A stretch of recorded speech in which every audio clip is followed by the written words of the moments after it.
Everyone.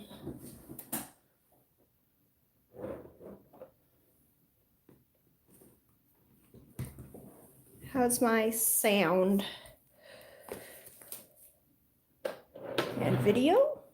How's my light? Let's bring you up a little.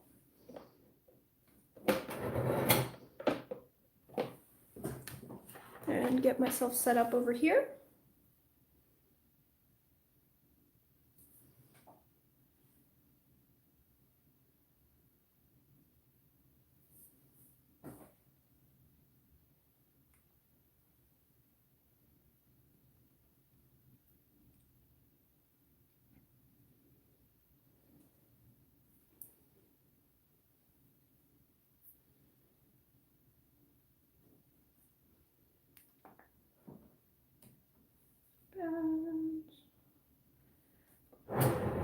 Okay, so today I'm going to be painting or sketching some branches with lichen, which was requested last week. Yes. So I forgot what day of the week it was, and so I was baking focaccia when I was supposed to be streaming. So yes, this is sourdough focaccia. I got on the pandemic sourdough train a little late, but it's delicious. It's so good, and it's so much easier than like trying to get a loaf right. So good. There's more in the kitchen if anyone wants to grab some. And lichen.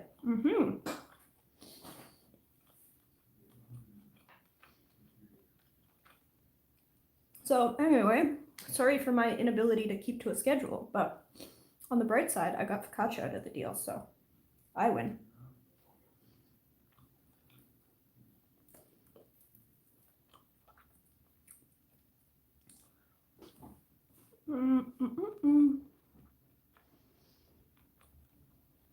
It's really nice and fluffy.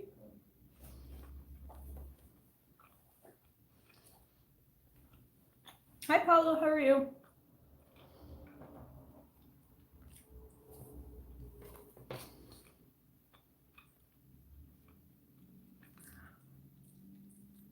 Yeah, it's got rosemary and olive oil. So, focaccia, you make the dough just like any regular bread dough. It's a high hydration dough. And then after you let it grow, the first time you spread it out into a baking pan and you stick your fingers into it and run olive oil all over it.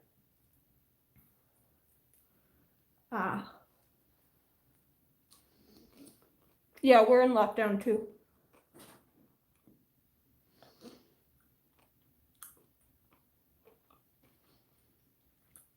Although, it's been sort of weird because I thought we were already in lockdown and then they announced a lockdown within the lockdown, so I don't know.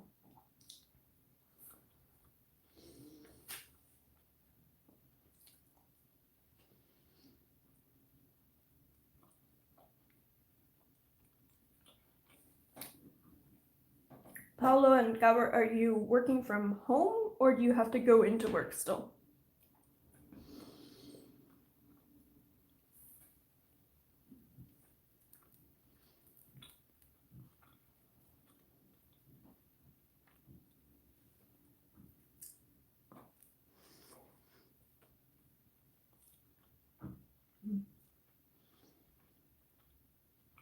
Hospital beds are running out, but the schools are open. Our schools are closed. But so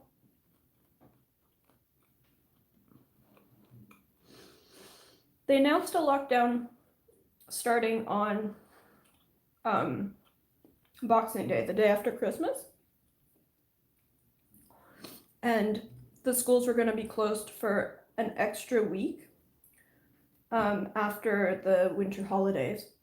But then they extended the school closure, so kids are not back to school. And they now announced a lockdown like within the lockdown. So I guess somewhat stricter rules, but it's been a bit weird.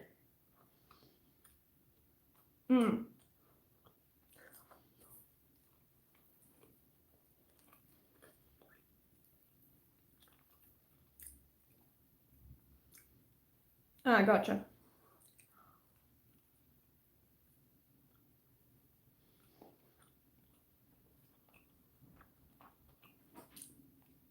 Are your students doing their exams in person?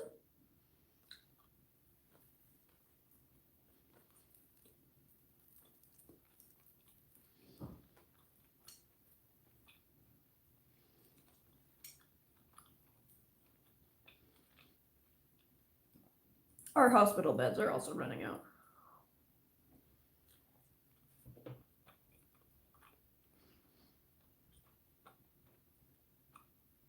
Oh my goodness. That seems dangerous.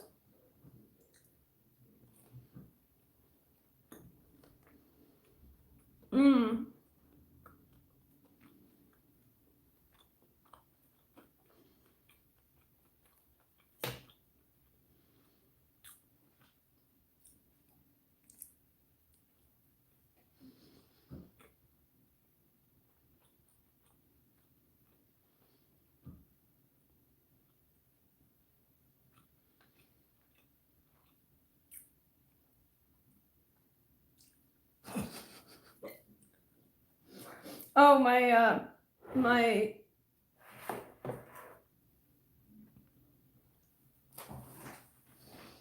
this is like Inception focaccia.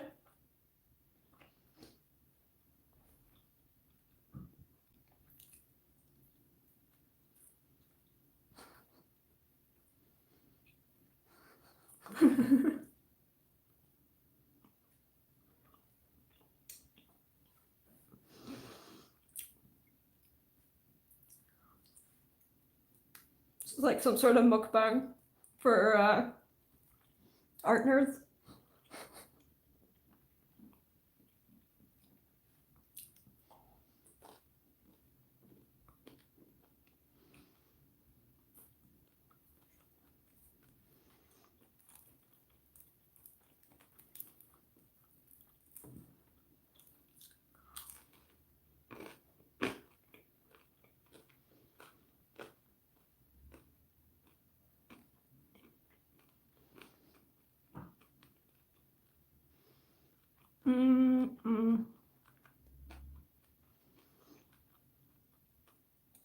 So next time I make this, I think it could use more salt.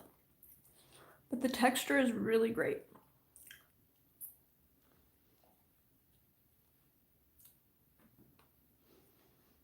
It's just so fluffy.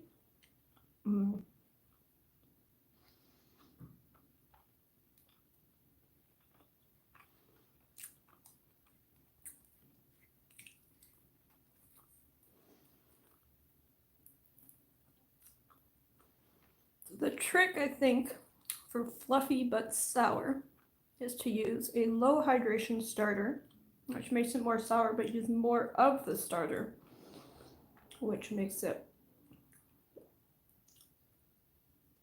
less sour. Hi, Mikey. We're watching Inception of me eating homemade focaccia. It's so good. It's so good. I got on the pandemic sourdough train late, but I think I'm just gonna regularly make focaccia because it's so good.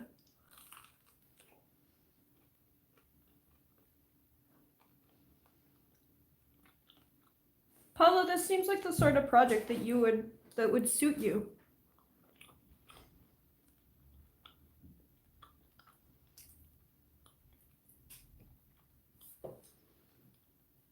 Lots of fiddly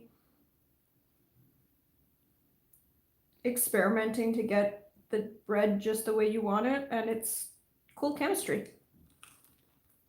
Well, biochem.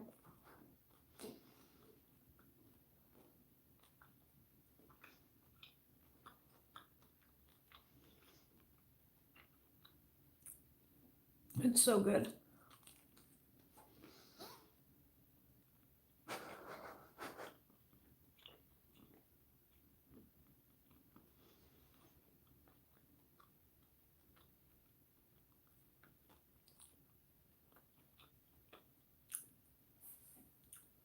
Hi, Steven.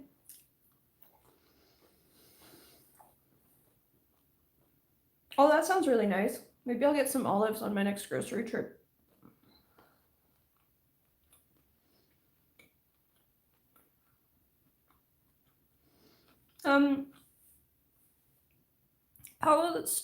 Making the starter is not it's not difficult. It takes a little time, but it's just flour and water, and you just let it naturally ferment. And it gets wild yeast from either the flour itself or the air, and eventually builds a sort of symbiotic yeast. And I think the other, it's like a lacto ferment that counterbalances the yeast. So you need to keep it out of the fridge for the first week or two. And then if you're not baking super frequently, you can slow down the reaction by putting it in the fridge and then just only taking it out the night before you're going to bake and feeding it then. Yeah, so the only good flaky salt I have, like I have Maldon, but it's only, I have the smoked kind right now. I don't have just the plain. So I used Himalayan pink salt and mortar and pestle dip, but it's not the nice flaky salt that I wanted, so I didn't put quite as much as I would have liked because I was afraid of over salting it. But instead, I think I undersalted it. But the texture is really perfect.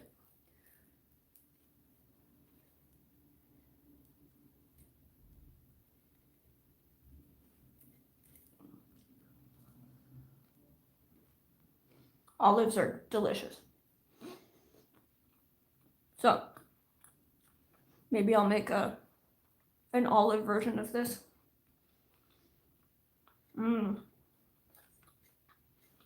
Yeah. Dip it in salted olive oil. Well, I think I'm going to finish this piece, but I might dress up the rest of the loaf. Like we only ate, I had this piece and my husband had another piece about the same size, and there's still like, I don't know, 80% of the bread left.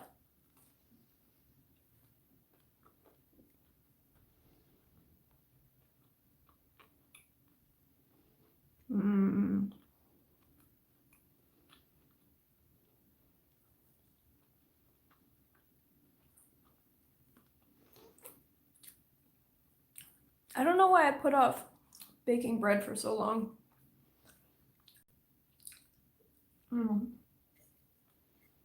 Sourdough is amazing.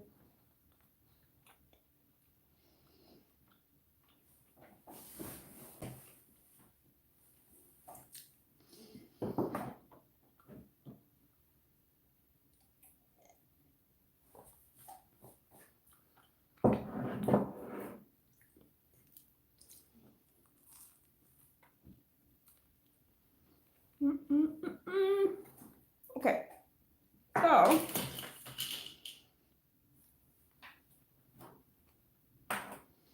it's kind of hilarious, isn't it? Okay.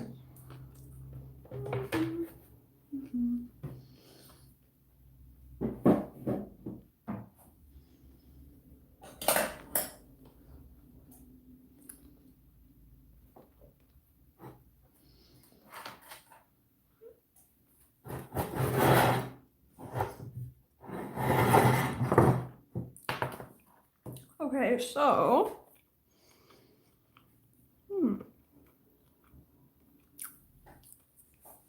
dipped in oil, I could eat 2 loaves. Wow, the nice thing about sourdough is once you have the starter going, like you just add more flour and water, and then when you want to bake, you also add some salt. But it just basically just, I don't know. It's been pretty easy.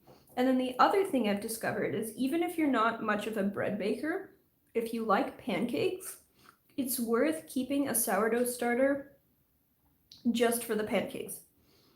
Like a sourdough starter made with bread flour. It holds together and it makes the fluffiest pancakes.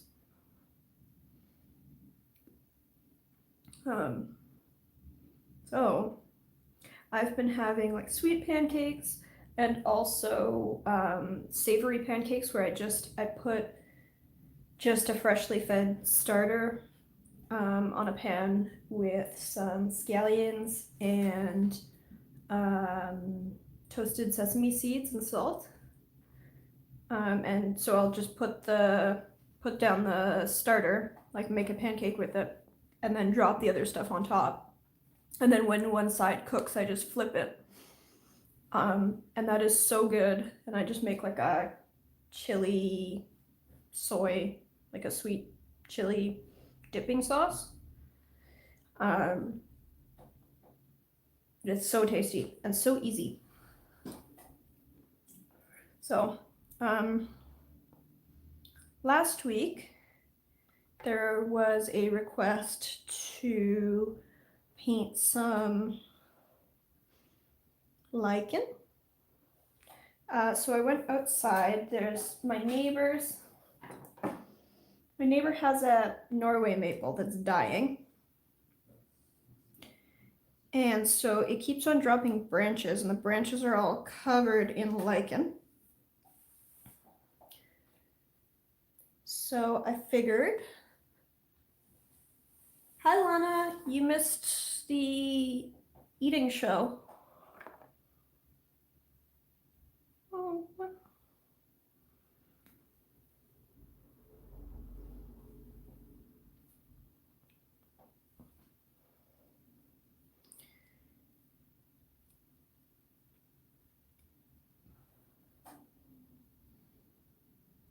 Anyway, so I think I'm just gonna paint some lichen. I also brought up, I have a book with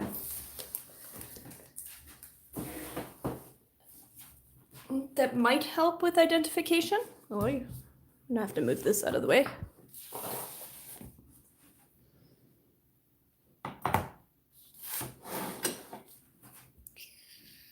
Let's give you a bit more room here.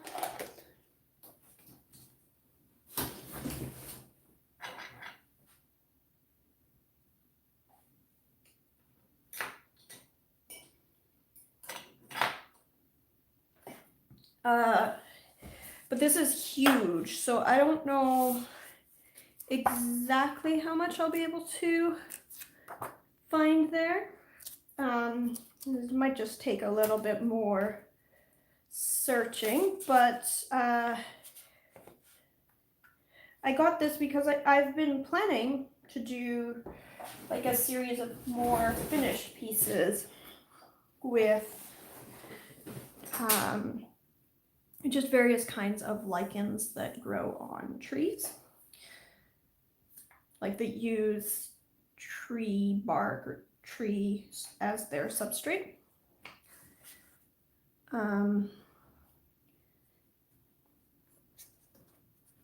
So yeah,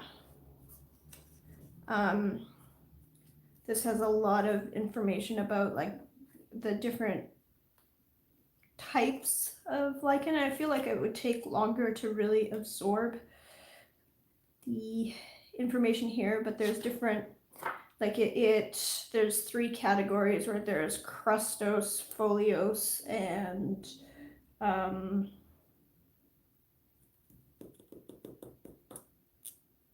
whatever the last one is.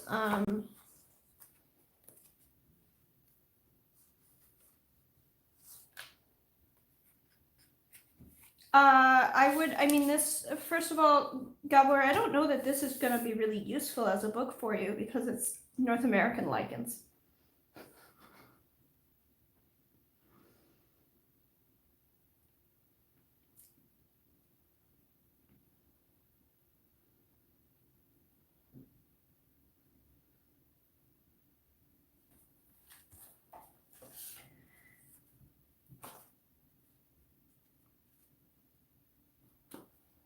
Lichen are just so cool. They're just like the weirdest little critters.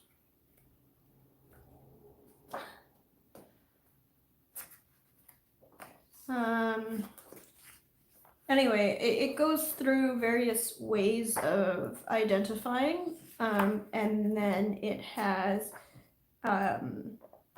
various pictures of like each kind of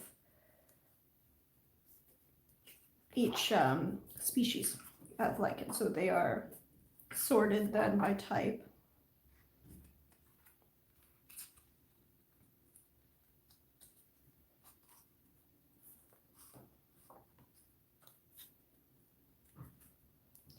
Anyway, I think that it would take a little bit more effort than I really have to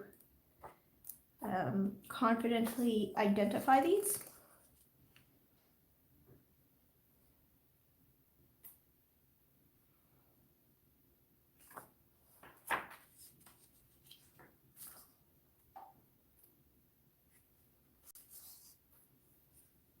But they are so cool. They are so cool, and there's so many different kinds.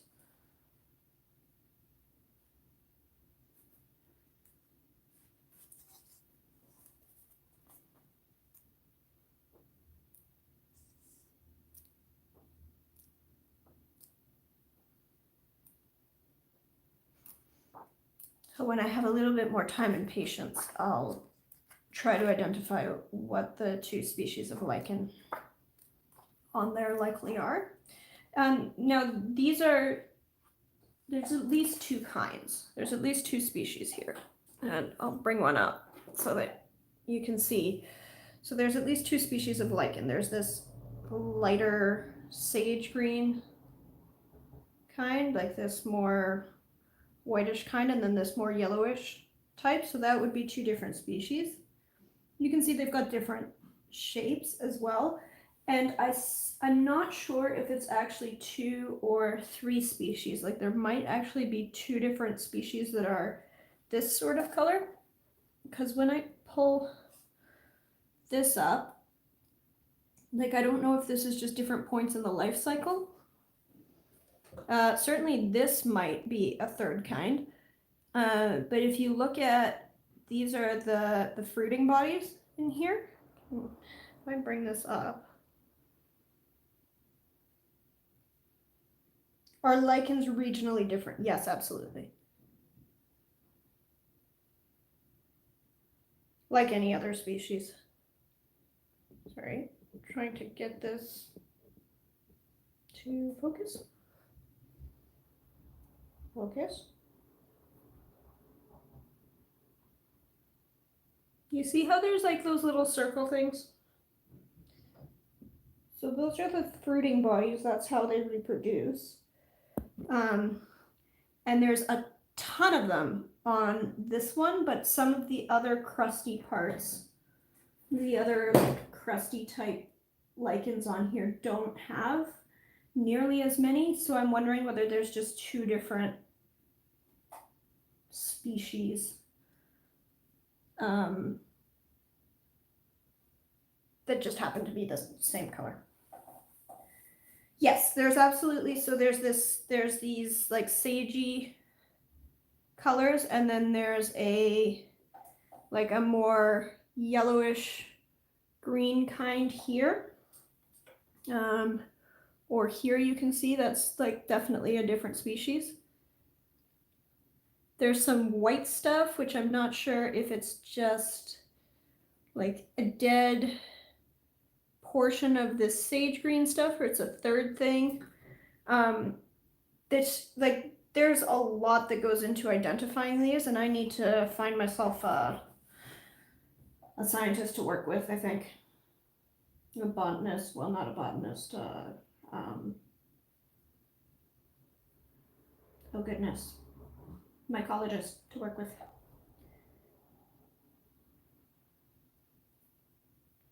Yeah, this was definitely not a cheap purchase, but because I'm using it for like a really large work project. I also got this like a year ago, so I've had it for a while. It's definitely come in useful.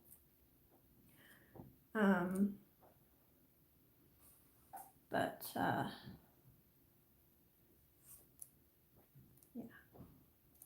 really, really cool.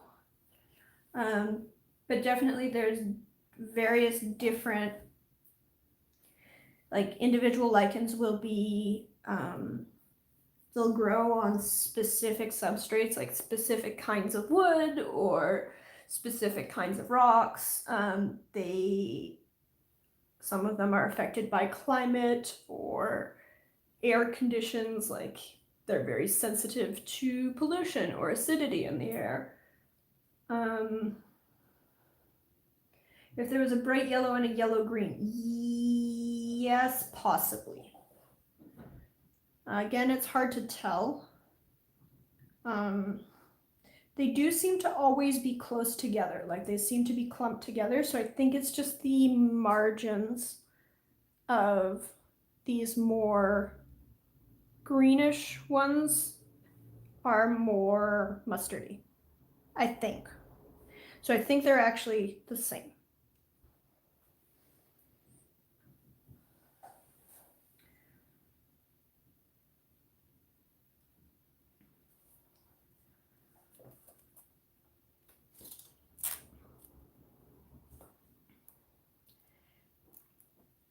Anyway, so what this will do is, there's, I think it's at the back of the,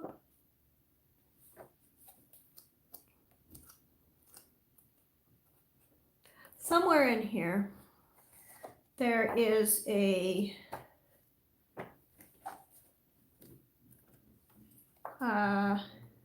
index. Nope. There's a sorting by type. Where'd it go? It's been a while since I've looked through this book.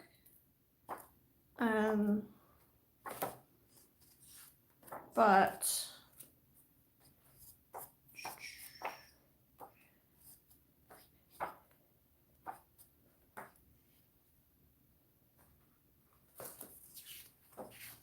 aha, there we go.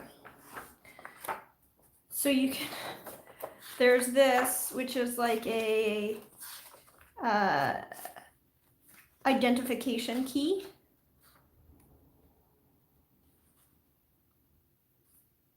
So, right. So there's fruticose and crustose and etc. So once you're clear on all of these definitions, and there's some note taking that I'm going to have to do to really understand what the differences are, then you can go through here and find which, like, what number to go to. So 1, you go phallus, bright yellow, chartreuse, or orange, you go to 2. And then if it's got distinctly flattened yellow medulla and etc., then you have this identification, which you can then go look up, like Vulpecida tilesi up here. Or if not, you go through. So there's this like really complicated key, and you need to understand what all of these different terms mean, which again, I'm gonna need to learn a whole bunch and hopefully get mycologist to help me along. But it's really neat. I almost missed the stream again too, had a weird long nap. I mean, I kind of missed the stream and noticed at 2:20 that it's actually Friday and that I should have been streaming at 2 o'clock rather than making sourdough.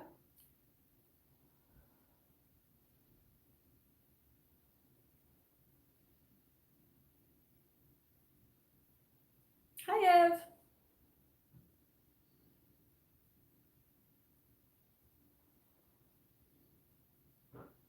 I was at Friday sauna, but because you started it later, I actually made it. Cool. Well, yeah, I mean, I'm happy to start later. I feel like whatever time I say I'm gonna start, though, God, that doesn't solve the issue of like forgetting what day of the week it is anymore.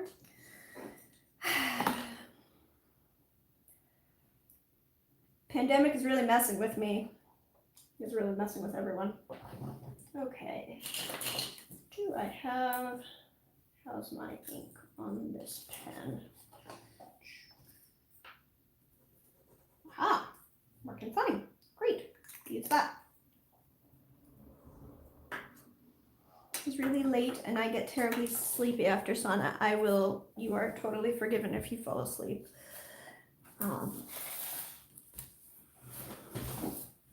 I mean, never mind forgiven, there's nothing to forgive. So I think I'm going to draw some lichen in my sketchbook exchange sketchbook. Weekly sauna does sound decadent, doesn't it? Oh my goodness. I wish that was a thing here.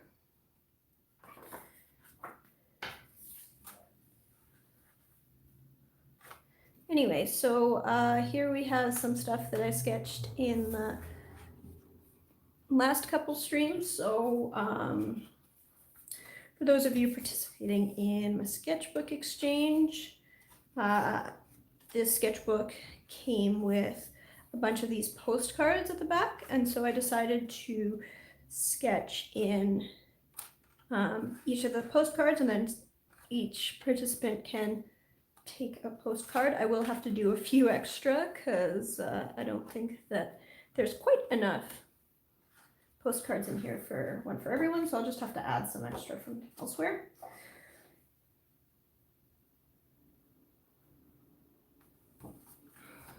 But for now, I think I'm just gonna grab this, maybe, and find just a section of these little lichens and paint that. And I'm gonna use this Pilot Falcon pen, which I don't have my own sauna, so I only have a weekly sauna. Oh my goodness. I don't think that I've had an annual sauna. It's just like, I wish that was a thing here. A red falcon. Yeah, I mean, I'm still...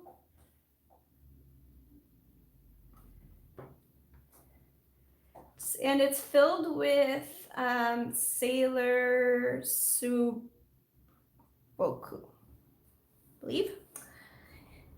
Anyway, so just trying to figure out what kind of... The falcon is the one that has some squish to the nib. Yeah, so if I grab a scrap here. It's got a little bit of flex.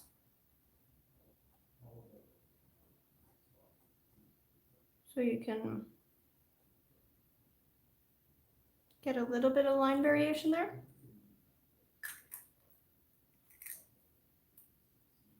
Let's see how much ink I have here. Not much, okay. Well, I will start. I've been eyeing it for a bit, but oof, price tag. Yeah, so I got it. It was, you know how sometimes pricing goes wonky on Amazon and things are like suddenly more or less expensive than they're supposed to be. So I got it for, I think, 72 Canadian dollars, which seemed like this great deal because usually it's like at least twice that. And free shipping because Amazon. And like it's a good pen. I like it. You hear that annoying sound though? That's because there's some like an agitator set of 2 agitator beads in here in the you can see them to keep the, maybe it's more than 2, no, 3. So there's agitator beads in the converter to keep the ink from separating, which is nice, but it makes it sound cheap. And then like it's got a nice nib, I guess, but I don't know, I think I got carried away with the idea of a flex nib rather than like actually wanting a flex nib myself. So yeah, it's a gold nib. I mean, obviously it doesn't look gold, but it is gold. Converter rattle. I refill cartridges for pilot and sailor. Yeah. So like I got a great deal on it, so that's cool. Otherwise I probably wouldn't have bought it. But I still had this feeling like, you know, okay, I mean, I'm glad that I got a good deal, but sometimes you get like carried away with the deal and it's something that like, is this actually gonna serve you? Like I don't know that this pen is worth $70 to me, you know, even though it's a $160+ pen. I don't know that it's worth, like it's a good pen, I'll use it, whatever, I'm not about to replace it, but. Hi Val, how are you? If you ever want to get rid of it, let me know. I will let you know. I have only a few pens. So if anything, I would like perhaps be inclined to trade it. But yeah.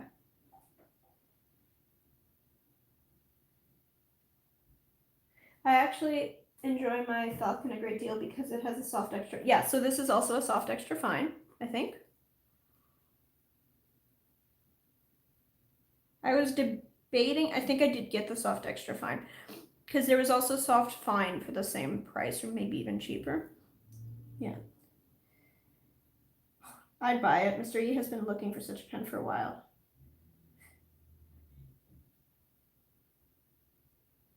All right, I will keep this in mind, Ev.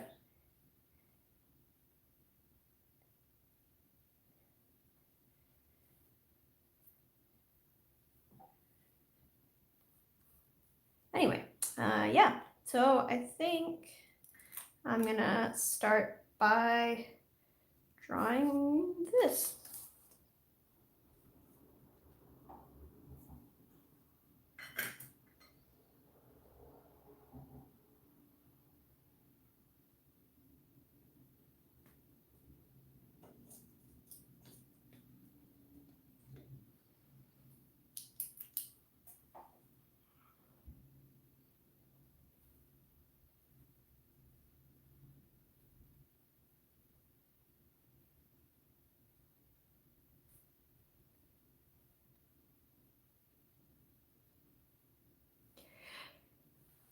You know what the thing is? I think I got a little bit spoiled with the Twispies, where I had tried fountain pens before and just been sort of like, I sort of felt like, well, I often use just like, this is a ballpoint pen and I don't have problems with cheap pens really. So I've been curious about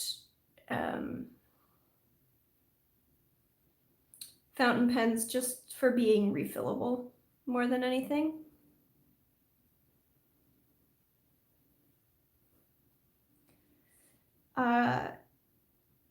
And then I got some TWSBI Ecos, which are not expensive pens by any means.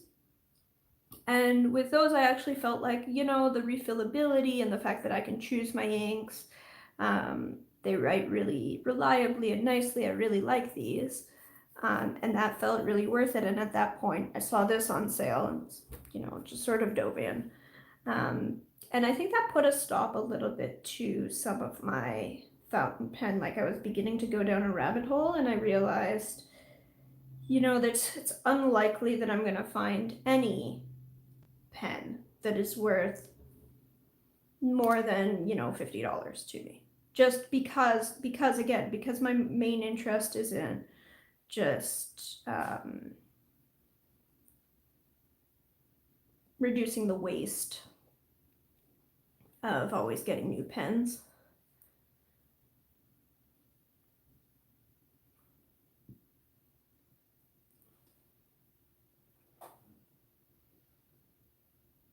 Just finished the last candy you added in the package. The maple one was my favorite. Oh, speaking of which, Paulo and Cyan, did you get your packages? Please tell me you got your packages. It's been like 3 months now.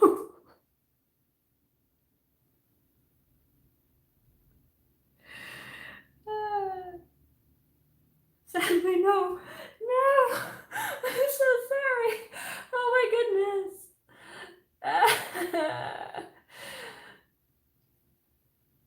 No.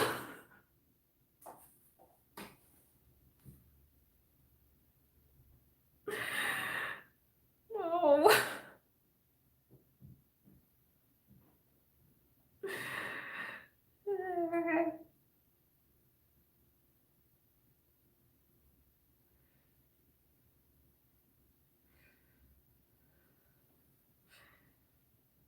But the tracking number is moving slowly. Expected delivery item delayed. What? Oh.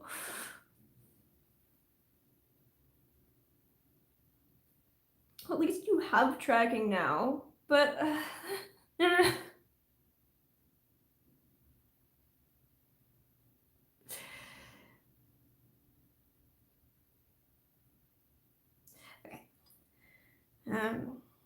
So I'm using this ballpoint pen because I can make just like really light marks that'll basically disappear when I watercolor. I swear sometimes the post office statuses are Captain Obvious. Yeah, no kidding. Or when they say it's been delivered and it hasn't. Or when they say the expected delivery, they're like, expected delivery August or whatever, like January 9th. And then they have the tracking information. They don't update the expected delivery. They just update the, like, where it is. But, you know, you can see that it's like 3 days away, but the expected delivery still says in the past.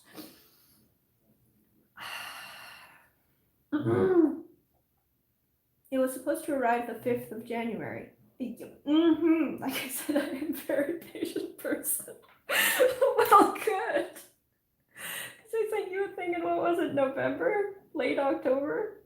I also feel like I know when Lana sent me stuff, like I wasn't worried. I was just like, okay, it's fine, you know, it'll arrive sometime. Don't worry about it. And Lana was freaking out about, like, where is this thing? It took 2 months. I think it only left Canada on the 7th. No! It was supposed to leave Canada, like, in December.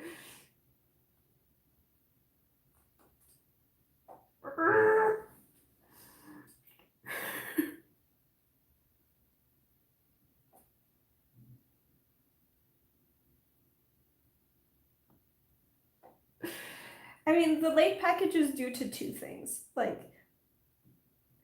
part of it was I sent out 3 packages to Europe on the same day, and I sent them all out via just the cheapest shipping that Canada has, because they were just like, they were small items, smallish, and it was way, way, way more expensive to get tracking. So I just sent via Canada Post's cheapest international service, and like a month later, Gabor and Paolo and Cyan had all contacted me saying like, do you have a tracking number?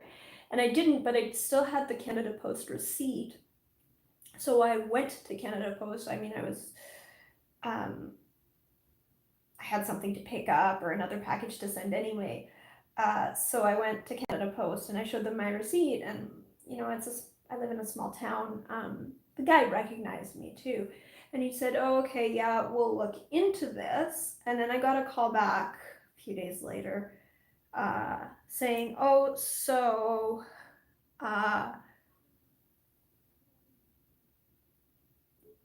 it was unclear." My read on it is that they had simply, like, they had taken in the packages and they print a label for actually shipping it, and they hadn't attached the label to the packages, and somehow they got mixed around so that they were in the stock room ready to ship, but they didn't have postage attached. And so then they're supposed to contact me again, but they were so swamped that they just put them in storage at my local post office. So when I contacted them, they realized, oh, I have a receipt for this thing, I paid for it, and we've just been sitting on these packages for a month.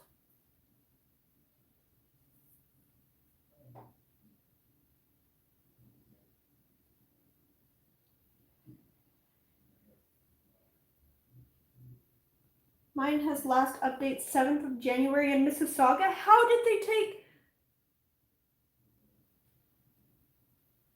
I'm so confused.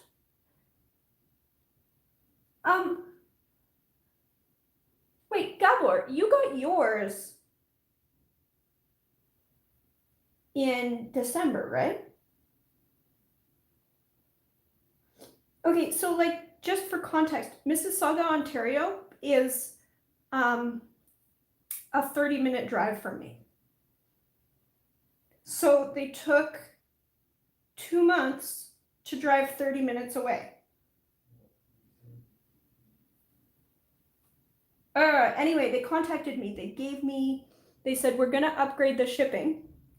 We're gonna give you our tracked shipping, which would have usually cost, you know, $40 to $60 or whatever.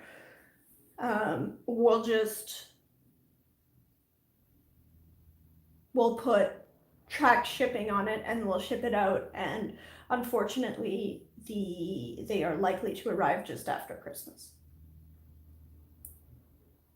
But then we got tracking numbers, so then I gave you all tracking numbers. Yes, December 29th of December, as they promised in the original estimate. So I'm a little bit confused how they managed to get yours out on the 29th of December, and yet Paolo's and Cyan's took 2 months to get 30 minutes away.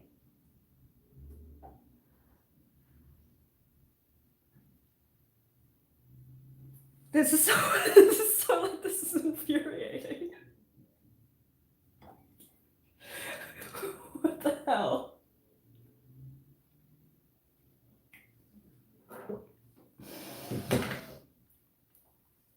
Sorry.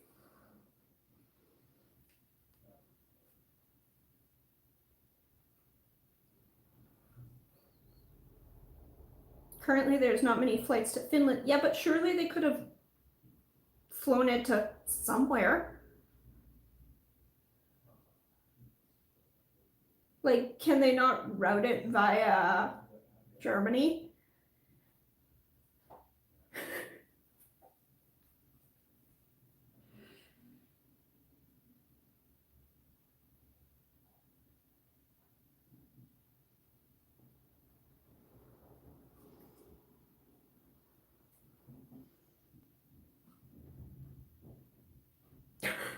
Yeah, this is kind of weird. Overseas packages are shipped by sea now for us, and it takes months.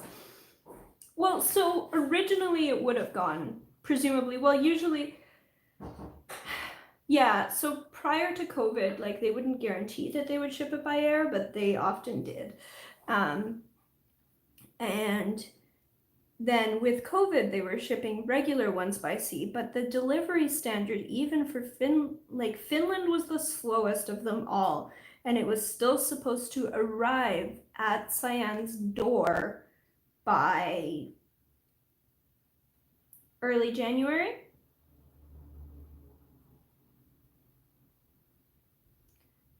According to what they originally told me, like the original delivery estimate was, they told me in early December, or like December 10th or something, that the estimate was 21 days or 23 days or something.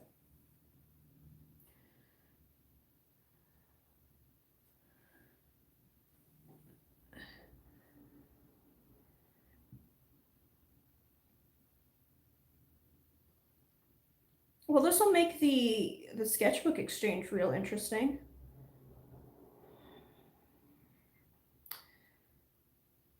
Things will arrive someday.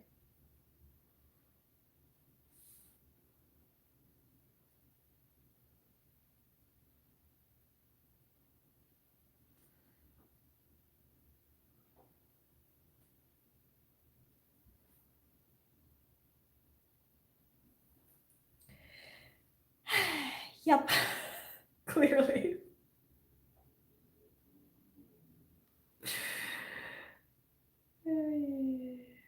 Okay.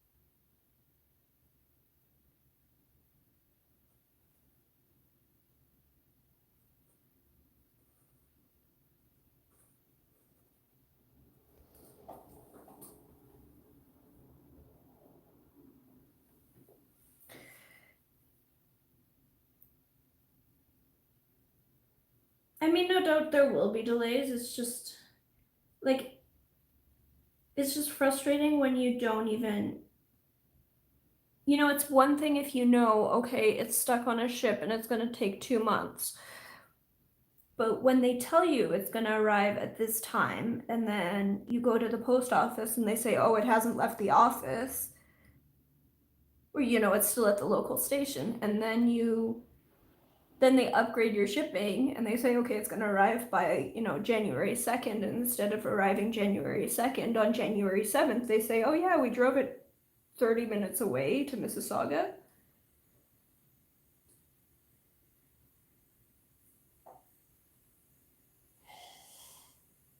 Like, okay, Mississauga is so close that our mail, when we get mail like from elsewhere in the country, it goes to the sorting station in Mississauga and then it gets delivered the same day here. If it arrives before 7 a.m. in Mississauga.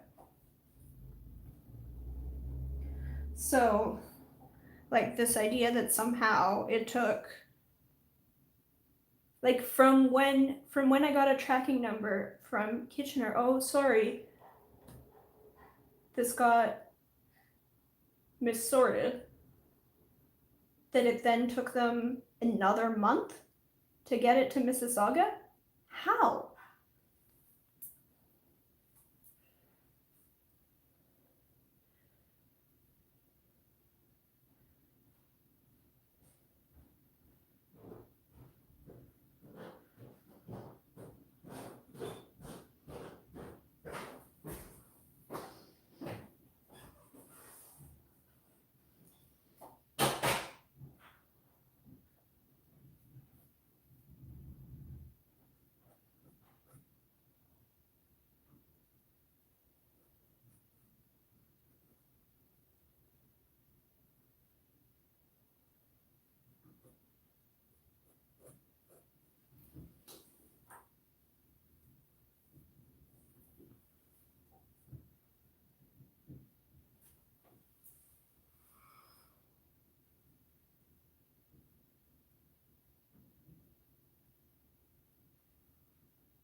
Thanks, Lana. How hot can moss tolerate? What kind of moss?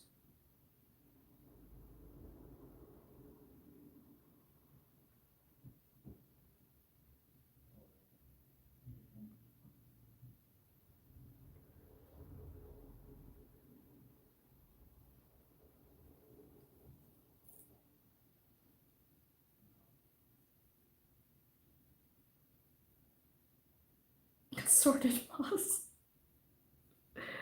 Then I don't know.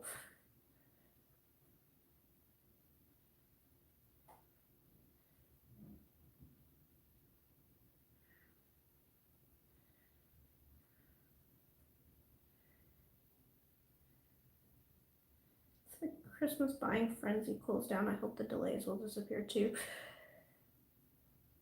I wonder if the new lockdowns are making things worse too. Because like so many places went into lockdown right after Christmas.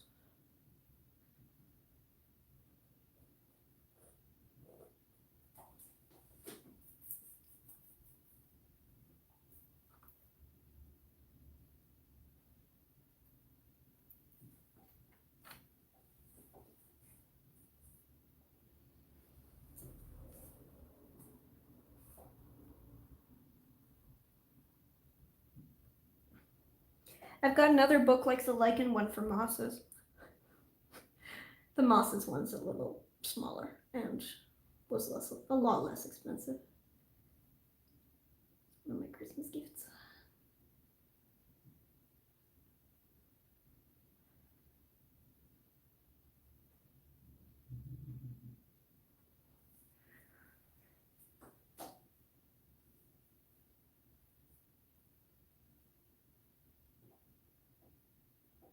Standard moss.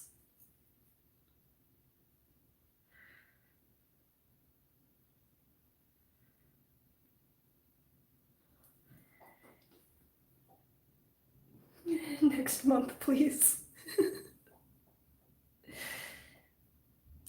Again, it's that one's actually also just specific. It's mosses and bryophytes of the North Woods.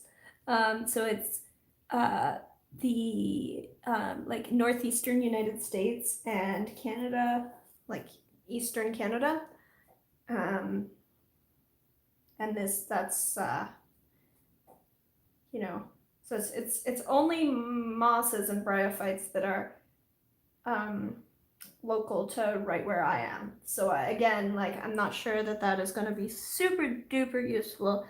I imagine that there's probably similar things, but just because I own this book probably doesn't make sense for most of you who don't live in the same place I do.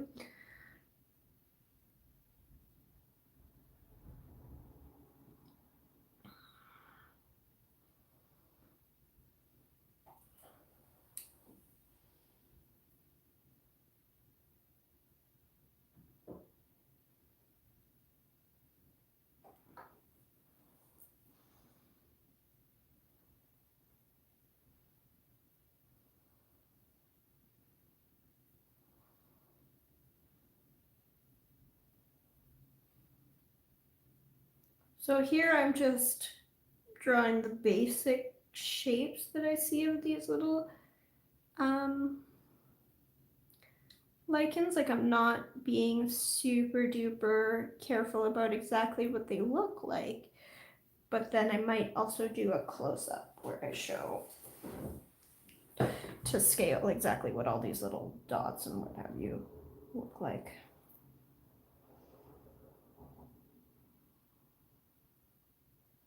Down below.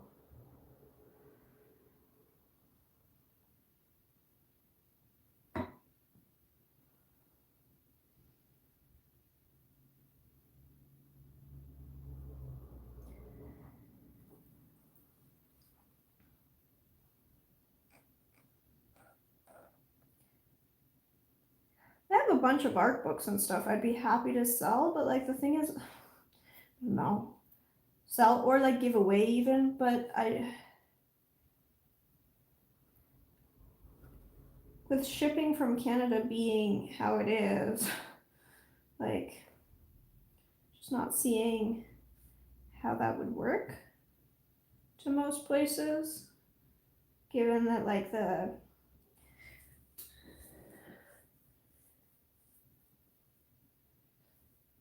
little watercolor boxes I sent out are much smaller and lighter than most of the books I have. Shipping is awful. Yeah, I know. Finland has often awesome lichen and moss, especially Lapland. I'll have to come visit sometime when it's safe again.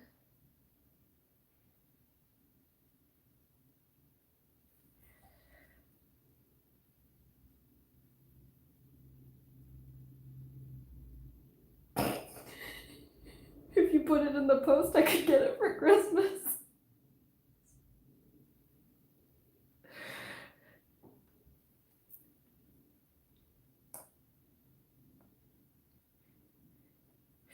Yeah, I mean, who knows? Maybe SciArt is looking for a gift in, 2023.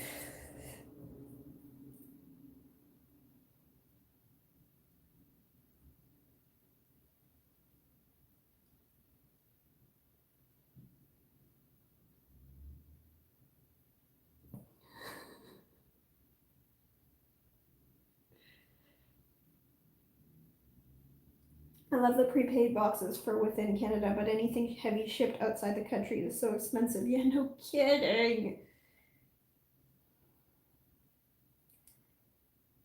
Like the prepaid boxes are pretty good. And then if you're just shipping like small things, it's all right. Small or like light and thin things are fine. If you can get them like under 2 centimeters or something. But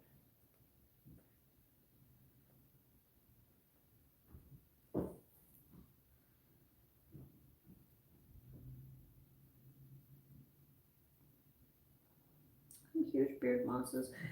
Yeah, so there are like some parts of Canada where there are a lot of those like beard mosses and like eyelash lichens and stuff.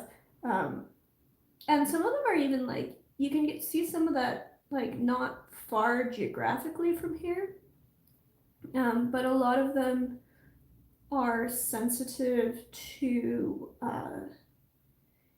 pollution, so they won't survive in urban areas, which means they're a little bit, like this stuff. I got this just outside my side door.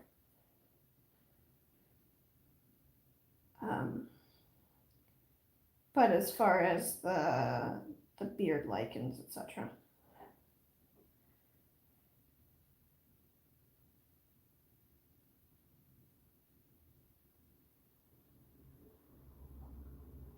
I watched some nature documentaries from Canada, surprisingly similar to Finland. Yeah, I would imagine so. We do have a similar climate, and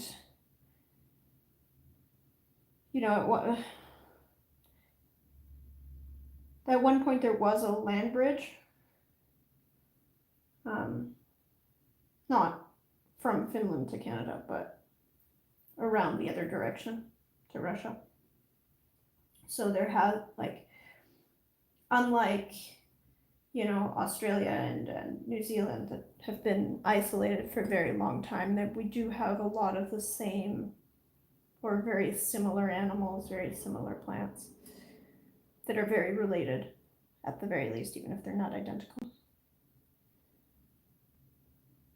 through like all of Northern Europe and Canada.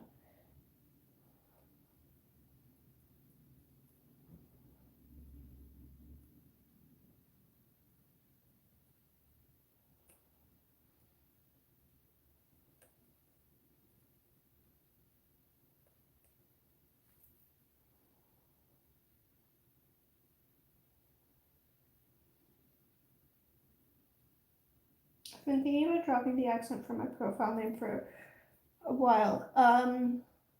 It might make it a little bit easier to tag you in things. Like I have accents available on my computer because I'll sometimes type in Portuguese. So I have like easy keyboard settings to switch it to an international keyboard where I can easily do accents. It's a little bit more tricky on just a standard keyboard, so my devices like my phone, etc., I would have to change the language to something to French or something to be able to type in accents easily.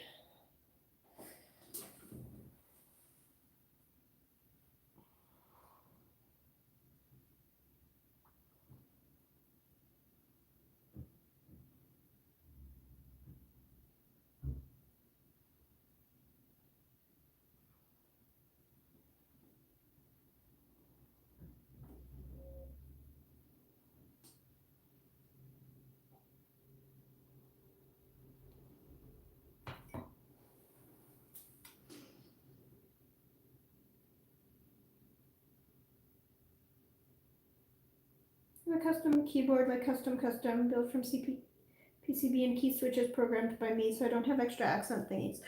Right. So I like most frequently I read in English where there's not very many accents used. So most of my keyboards are just the standard English keyboards. But then because I do also sometimes write in Portuguese or French, what I use is like it's still the same physical keyboard, but I'll switch the keyboard settings on my computer. I have a little drop down where I've got my favorites, and I'll switch from just regular English to USA International, which is, it looks like a like all of the regular letters are in the same place, but by using keystroke combinations, a lot of them are, where you'll have a slash or an apostrophe or something. If you put apostrophe A, you can get an accent on the A. So it's simpler than adjusting back and forth to different keyboards. Like if I were to use a French keyboard, then it actually has a lot of those accents built in, but then the letters are in slightly different, like the arrangement of the keyboard is slightly different. Or a Portuguese or Brazilian keyboard is, it's different again. So I just use a USA International keyboard, then I can use it for everything. But it's just a regular English keyboard. Physically, it's just a setting on my computer that I switch back and forth.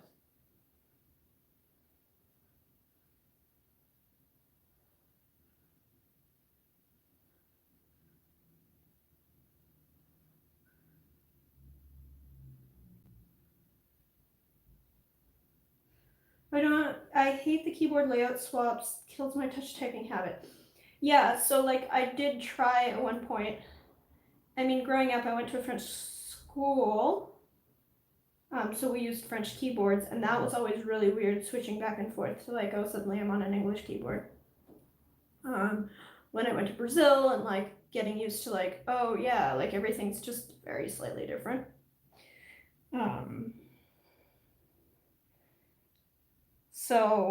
So yeah, so the US International, just the digital swap is what works best for me, because then all of the letters at least are in the same place.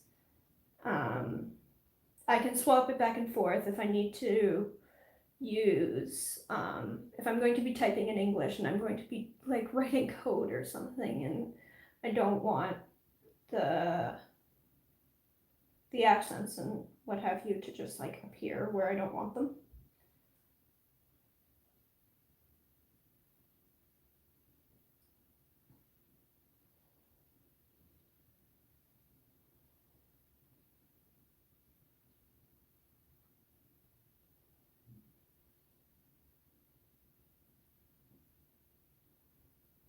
Russian keyboard was really hard to learn. Oh yeah, I can imagine.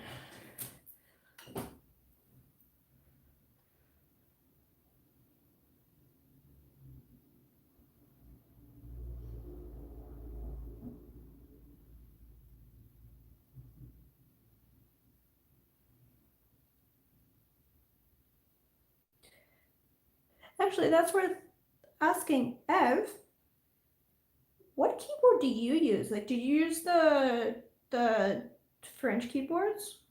Or is there a Quebec specific one? I don't even remember. Like, I know that back in high school, I definitely used, like, the school keyboards were definitely different than the, like, at home English keyboards. I went to a French school.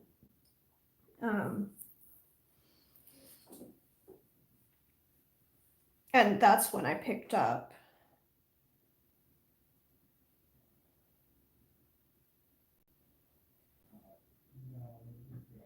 I have a basic keyboard, but it's mapped to English, Canadian, French config. So then it's got like something over on the, I guess, right center row or something.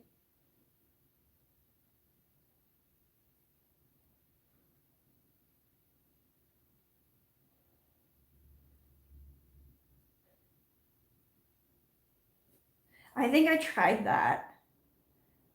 But like I tried that way back when, and my touch typing skills, this was like back in high school or something, were such that it would just throw me off all the time.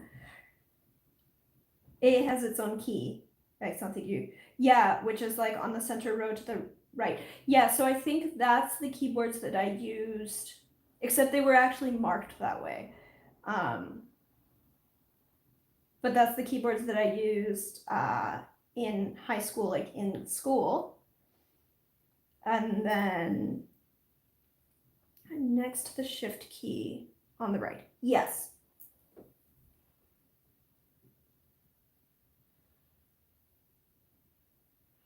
Yeah. But then I had trouble with the like remembering where all the keys were when I tried to just set those settings myself, just by changing the key, like the keyboard mapping layout. So then I discovered the USA International one, which allows me to do all the French accents, all the Portuguese accents, a few other ones that don't occur in either language but are just, they're available. CCD, I never remember where the CD is. Yes, and I had so much trouble with that. And I still, yeah.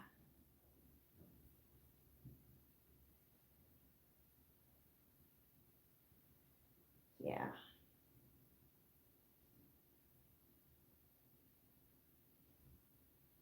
Lots of trying combos and erasing. Okay, I'm glad it's not just me. I always we have a key for yes. And I think it's used, the Sajiya is used more frequently in Portuguese than it is in French, which would make sense, which is why it's there in the Portuguese keyboards, but not in, like, it exists. There's a keyboard combo for it in French, but it's not its own key.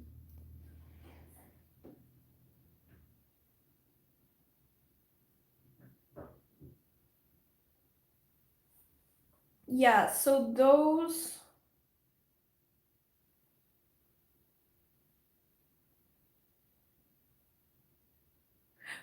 Right, well, because in Portuguese, it's any time that you have, I mean, I guess it's the same in French, it just happens more because in French, like a lot of the words that in Portuguese would have cedilha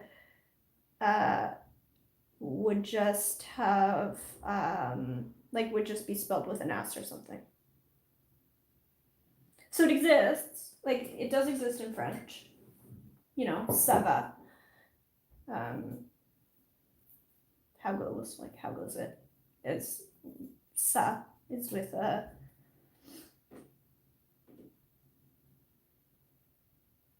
Cedille or Cedilla, but not. Yeah, exactly. That's the one.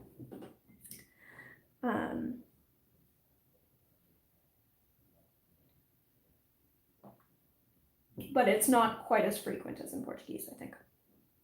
And definitely that was a thing when I went to Brazil, because I brought my own laptop, which had an English keyboard. And then I'd set it to USA International. I was just like, where do I find this symbol? Had to look it up. There's a few words too, like façon, yeah. Yeah, in Portuguese it's a lot though. It's just like a lot of words. I'm having trouble coming up with examples, but just a lot of words where you might use an S in French. Like it's the same Latin root, but the French uses an S. The Portuguese will just use. Phone keyboards are easier for that. Well, because you can just change it. But you have to change it. So you have to change your language. So if you're talking to two people at the same time, and changing from French to English isn't too bad, but changing to Portuguese is a whole difference because it's not in the default settings. So you change it to Portuguese and then you can't spell anything in English. Then you change it to English and your cousin in Brazil sends you something you're trying to answer and like it's auto-correcting all sorts of things to like other stuff that might be offensive.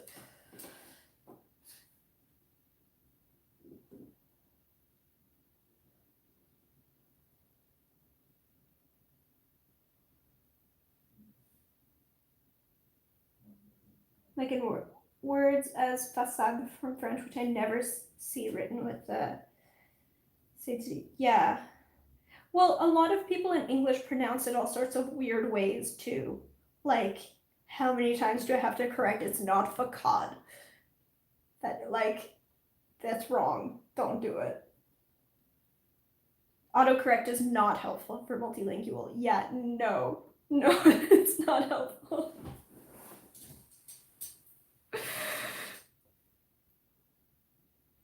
And the thing is, you'll start typing and it'll autocorrect. You didn't realize that it autocorrected. You hit send and you just sent like either something very offensive or just gibberish.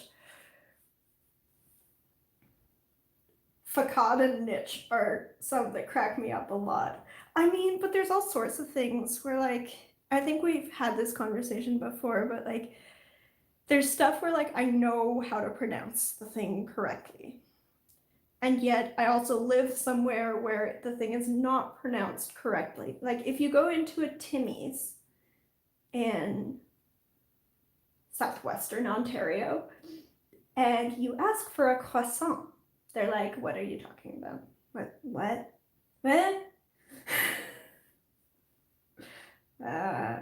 A croissant? So then you pronounce things wrong, even though you know how to pronounce them right.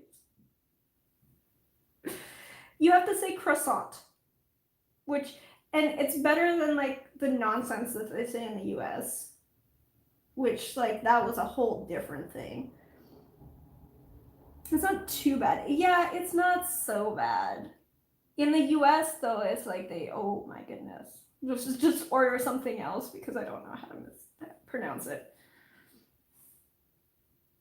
The stupid silent T is there after a...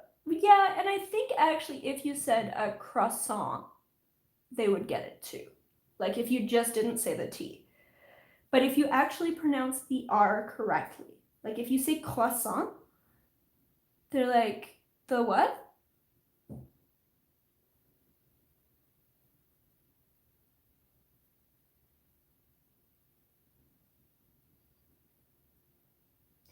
The T is silent in French. But in English Canada, people don't speak French.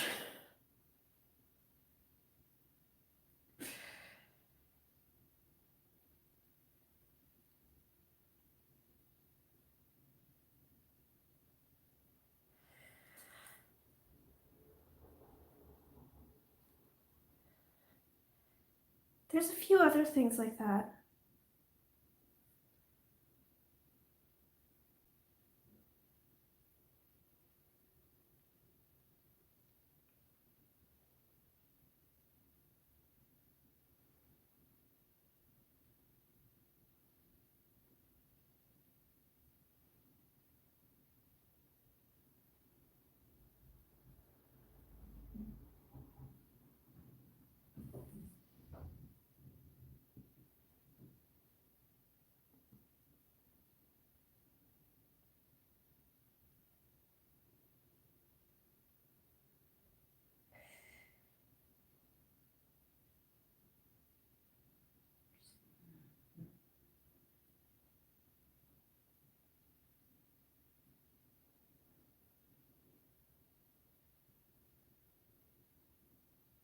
But even I'd know what you're saying if you pronounce it correctly.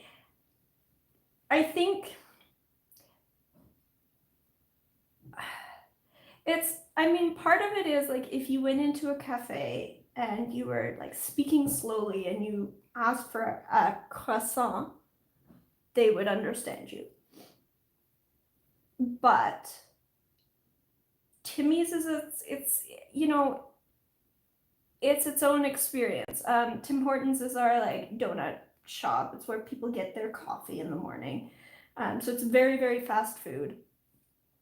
And you've got all of these like basically kids working there. Like even if you're in the line in the restaurant, it's still it's basically the same experience as like a drive-through. They are not really listening to you. They're just like hearing the same orders over and over and over again. So if you ask for anything that's not something they're used to, they don't get it.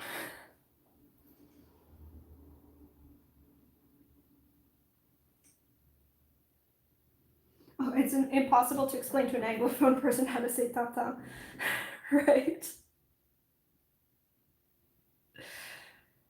But they know words like faux, right?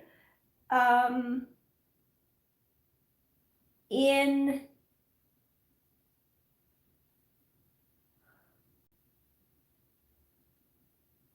right in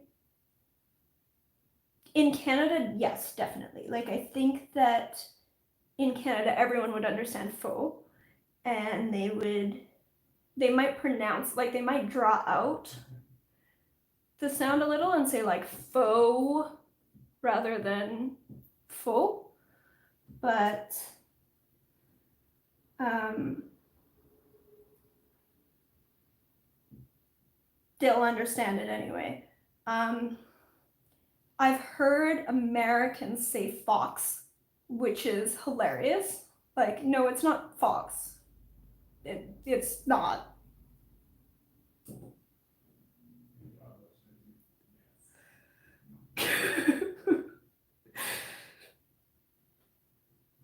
uh, Da Vinci, right? The other one is voila, which like people will say like, oh, and voila, like, you know, I'm done. Here you go, and voila. And how many times I've seen, and this is not Canadians, this is strictly Americans. I'm sure the Canadians are actually spelling this one correctly. We all have just enough French education that like even completely Anglophone Canadians will spell it correctly. But Americans will spell it W-A-L-L-A, voila.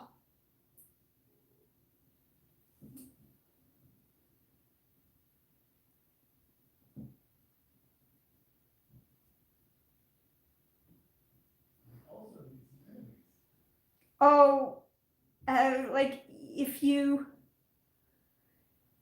they'll say voila, like voila, like no, no, it's voila, and then yeah, yeah.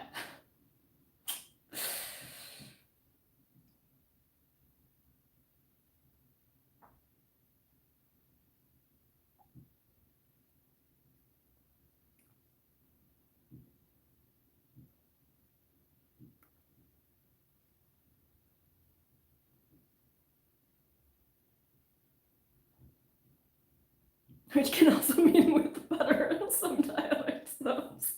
That's great. That's fantastic. I love it. Because voila in Arabic is I swear by God. Yeah.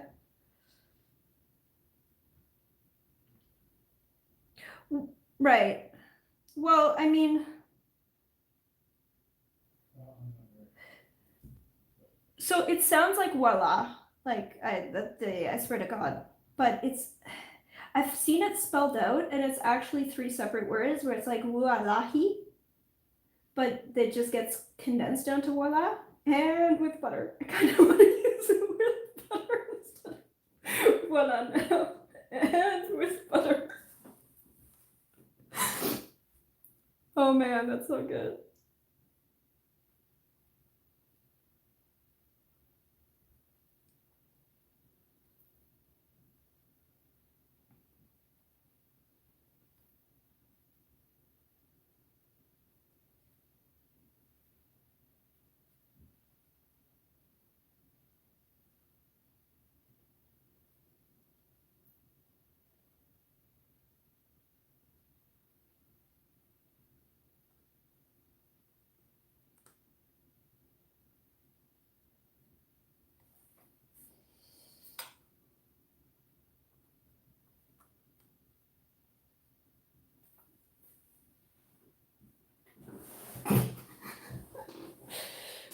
We need to incorporate this into a video. Voila! So butter falls down on the painting. And it'll be very hilarious to 11 people.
Now, it would be very handy if I could erase an ink line. I saw butter tart packets at the grocery store the other day. I'll have to try them next time we allow ourselves to make pie. Butter tart packets. What is a butter tart packet? I'm intrigued and confused.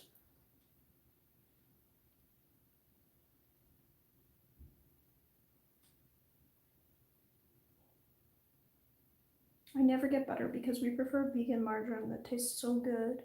Huh. I love butter. Like, my diet is mostly plant-based, but I do love me some butter.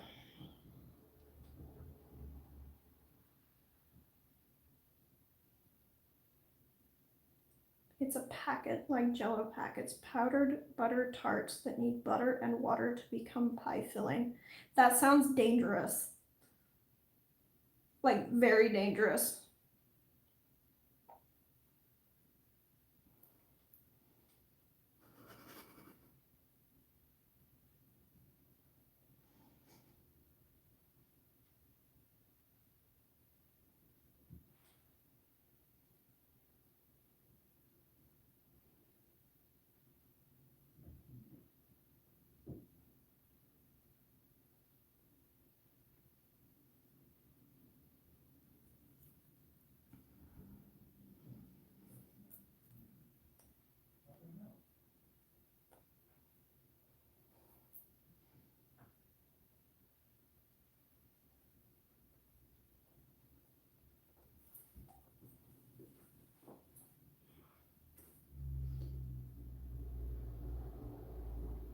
I've never had actual butter tarts. I feel like I'm missing out on the Canadian experience. What?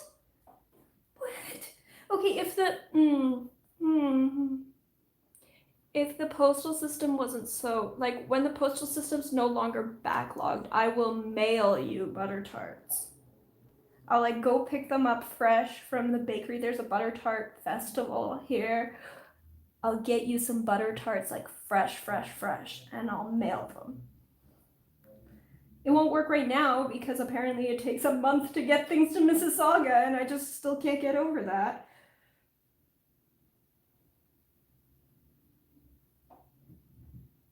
But once I can get things, like usually it should only take like 2-3 days to get things to Montreal.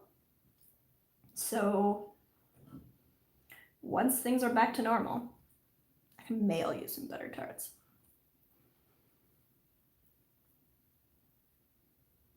If I remember the stamps they had, Quebec was blueberry pie. Blueberry pie? I mean, I guess you do grow a lot of blueberries, but I would have thought like blueberry pie would be, I don't know, New Brunswick or something.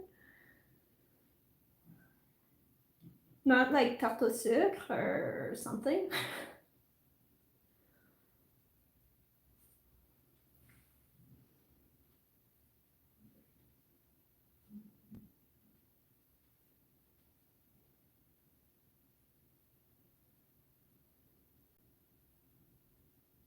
Oh yeah, we were tarte au sucre. Okay.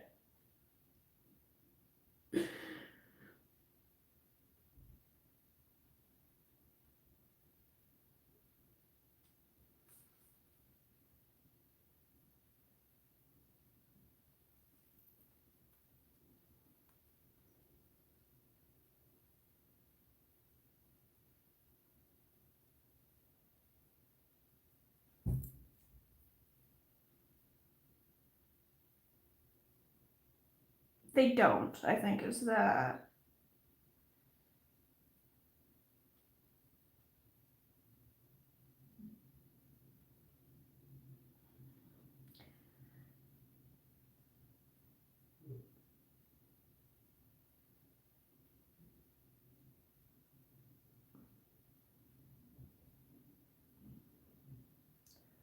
Yeah, I feel like,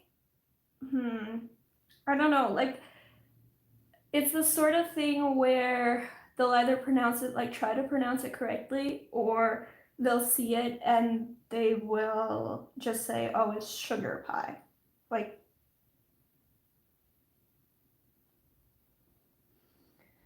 I grunt to pudding in French.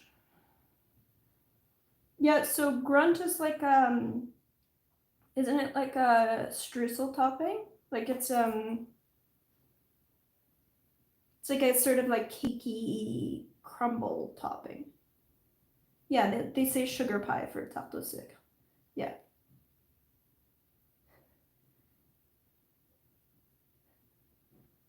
So they avoid pronouncing. Yeah. I mean, so like I feel like there's a difference culturally between Canada and the US here, where like in Canada everyone takes some French classes. So there's like a lot of people who don't speak French, who can't pronounce things properly in French, but they at least have like some understanding of what it's supposed to be. And also like you wouldn't see the word, like you wouldn't see the phrase tarte au sucre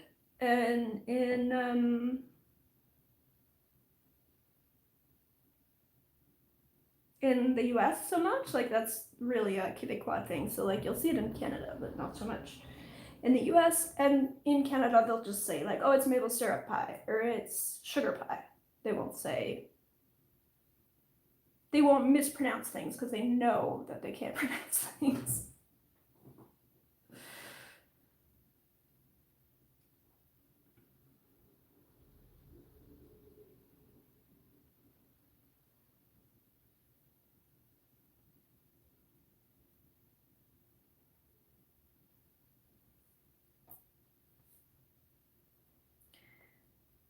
Whereas in the US, when things cross over and there's like a French word, sometimes they just won't even know what it's supposed to be. And so they'll just make up a pronunciation, which is often very funny, like fox.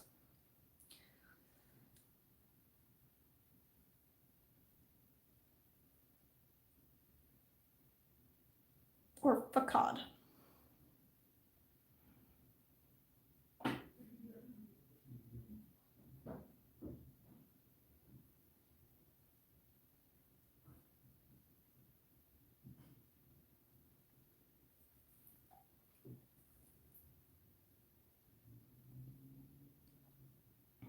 In Germany, people would most likely try but mispronounce it or say this and point.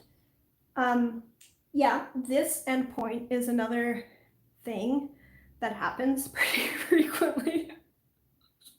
One of them, those. Yep, definitely.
I think most people whose first language is English gave up on proper pronunciation too. I mean, what is even proper pronunciation, right? I'm having trouble with the word pronunciation right now.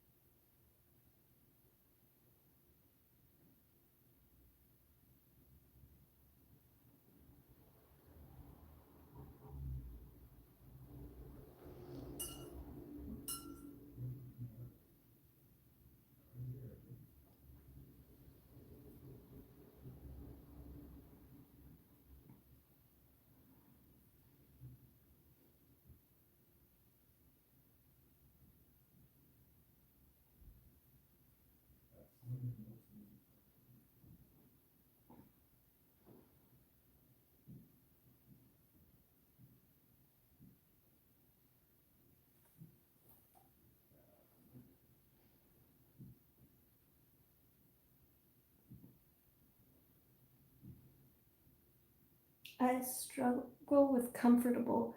There's table in it, but you can't say that. Oh man.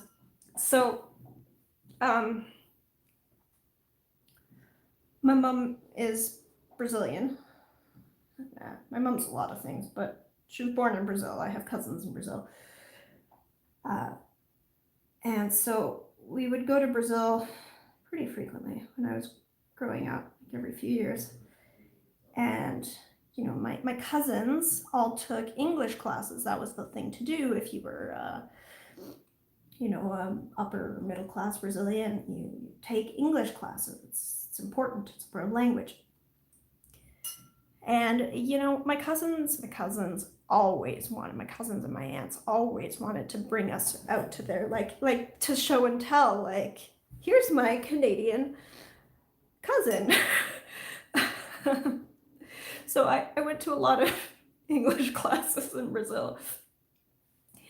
And it was funny because often they would teach things, and especially like back in the 90s, you know, before the internet, a lot of these teachers, they were teaching things that, like, there was some, you know, broken telephone where this was like third-hand English that they were learning, where somebody went to somewhere and learned to speak English and came back and taught it to someone who taught it to someone else who taught it to someone else who's now the English teacher. And just like the number of silly arguments that, you know, people would, my cousins would ask me weird questions about, like, how do I say this? And then, like, question, like, are you sure? Is that not just like a weird Canadian thing? And then the most recent one was my cousin was completely convinced, that the word waffles was pronounced waffles. And I was like, no, it's waffles. There's 2 F's there. It's pronounced waffles. No, because I learned that it's pronounced waffles. You're just like, this is just a weird Canadian thing. You know, maybe you pronounce things weird in Canada, but like, I know that it's pronounced waffles. And I'm gonna go to the cafe and I'm gonna order waffles. Okay, you do that. Still waffles.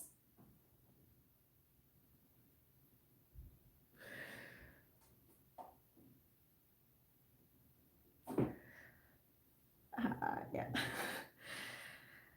You know, I mean, they teach all sorts of things. Like, you know, I went to one class with, I think, one of my cousins, and they were teaching how to read the time. And so often, instead of saying, like, it is 4:15, you'll say, it's 4:15. And this teacher was teaching, like, very dead serious, like, so when it's 4:45, you say it is 4:75. No, you don't. Don't say that.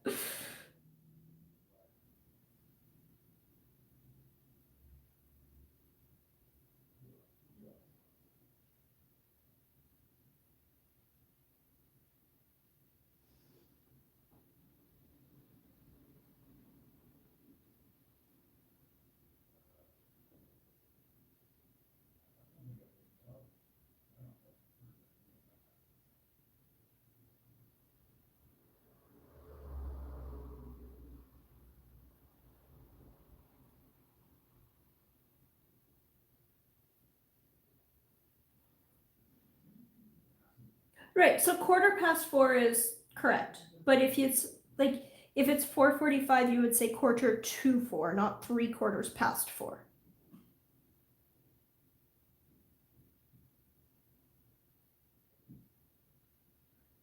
In Hungarian, it would be 5:75. Cool. Yeah, so 3/4 is not a thing. Like, nobody says 3/4 in English. Apparently in Hungarian, you say 3/4 for, but yeah.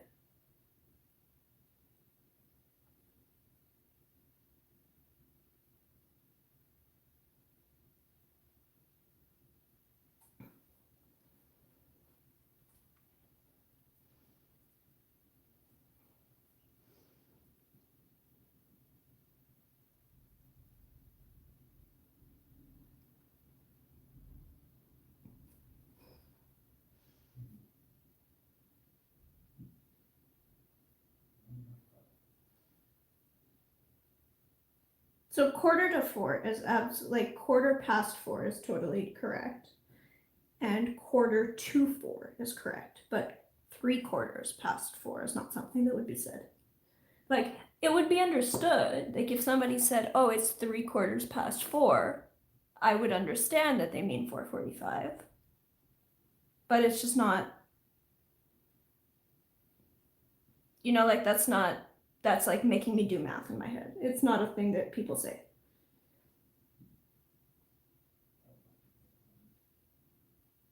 In German, it's 4:45 or indeed 4:75 in a dialect, which confuses everyone because the rest of Germany thinks they have issues with clocks.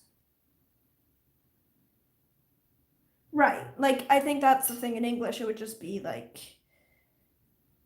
I don't know, maybe there is an English dialect somewhere that actually says that. So who knows? Who knows where this English teacher learned English?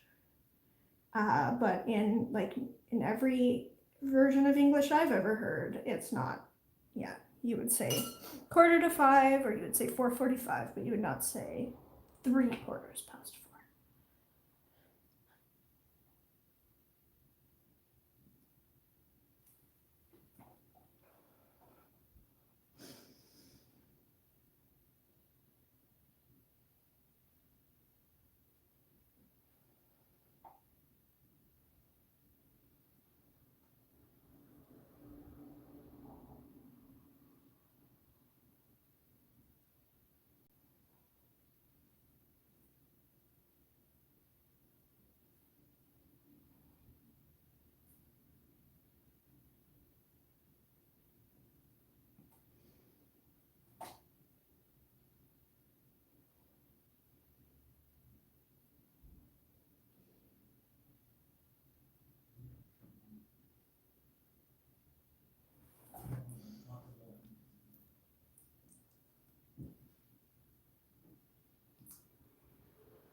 The issue with English classes for us was that we've learned British English for the first couple of years, and it was a mix of British and American English, so we're all just confused.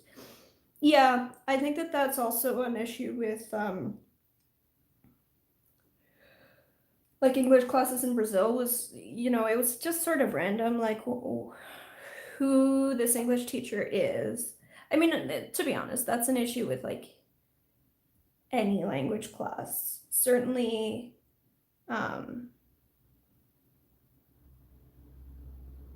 I didn't take Spanish for very long, but we had Spanish teachers who spoke whatever version of Spanish. It's very similar to Portuguese, so took enough that I can get by in Spanish. In Brazil, yeah, they it was just wherever, like it wasn't part of a school curriculum or anything, right? It was just like these were just classes that they took at some language school somewhere. And so it was just really dependent on like whoever the school hired. And it was just up to availability. Like, who do they have who claims to speak English? So sometimes it was someone who was, this is an American who has traveled here to teach English. Sometimes it was a British person. Sometimes it was somebody who like actually learned at the very same school. So it was just like somewhat random what kind of English they spoke and if it was, even really English.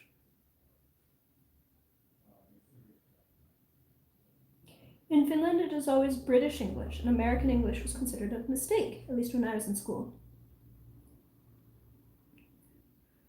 Learning English was the roughest thing ever because I was kicked out of French immersion at grade 5 and then had to crash course English to go into English classes for grade 6. Yeah, Lindsay, I think we spoke about this with, like in a Discord chat at some point, but like your experience of French immersion was so different from mine. I eventually switched into like the French school board in Ontario, but my experience of French immersion was that there was absolutely no you know, it was all English speaking kids. There was no problem with, like, everyone spoke English. So very, very different. The teachers just assumed you knew already. Yeah. I mean, I think that at some level that was definitely the case here too, but like everyone did know already.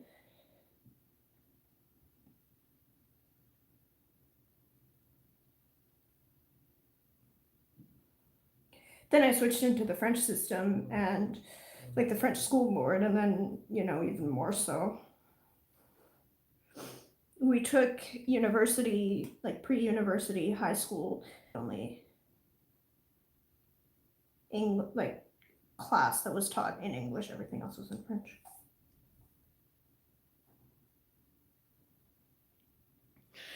Do I plan to use some opaque light green? I was questioning that actually. In the past, sometimes I have, sometimes I haven't. It's a good use for opaque light green. I don't have any on this palette though, so it just, I guess, depends on what I have handy nearby.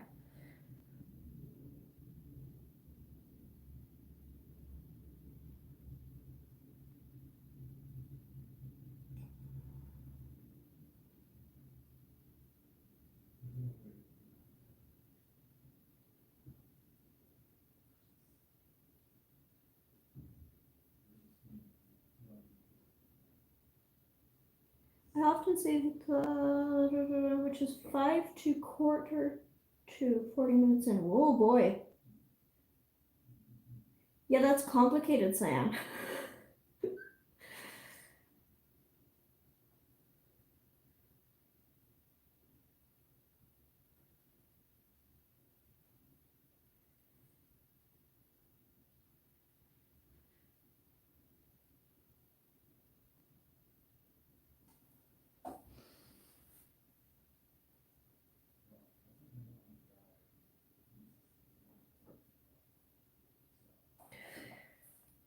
Oh, I think I do have. Do I have a? Aha! I have a buff titanium in this box of Roman schmal paints, which weirdly, not everything is like tucked in properly in here. I don't know what happened. Why are you not in? Get in. So this is the box that you sent me, Lana. And I've got some buff titanium in this box. So I feel like if I use buff titanium with some phthalo green and maybe some like other yellowy type stuff, I can get something close. Yeah, let's just dull it down a little bit more with some of this other nonsense from this palette. A little bit here and a little bit more here.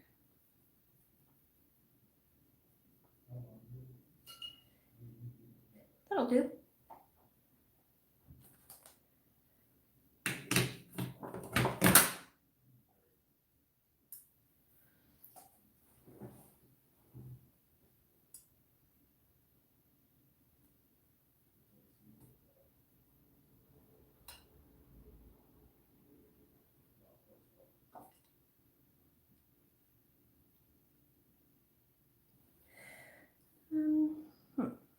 Want a little bit more.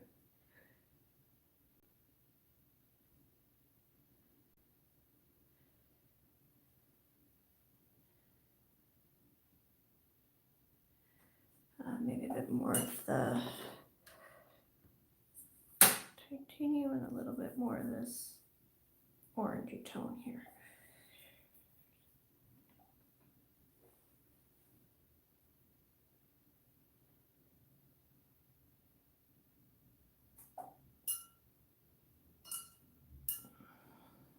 It's like a handy box. It is. It's from it's called White Nights. And Lana sent it to me from Gerstacker. We can't get it locally. I think Jackson's carries them now, but at the time they didn't. And anyway, I'm on a no-buy, so.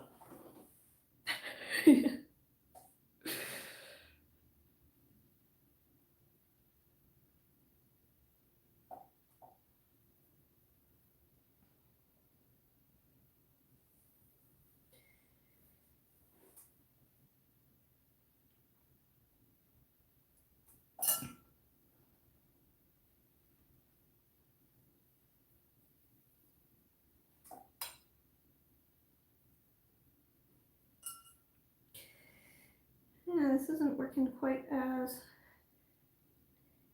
You know, sometimes these things just don't want to get along with me. Today, this isn't wanting to get along with me. It took way too long to send it. I have two now, one for metallics and one for pastels. Not as long as it seems to be taking me to send things to Cyan and Paolo. So you can feel good about that.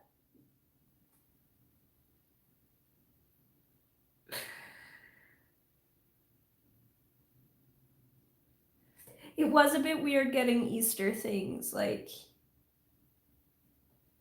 in August or whatever, whenever it finally arrived.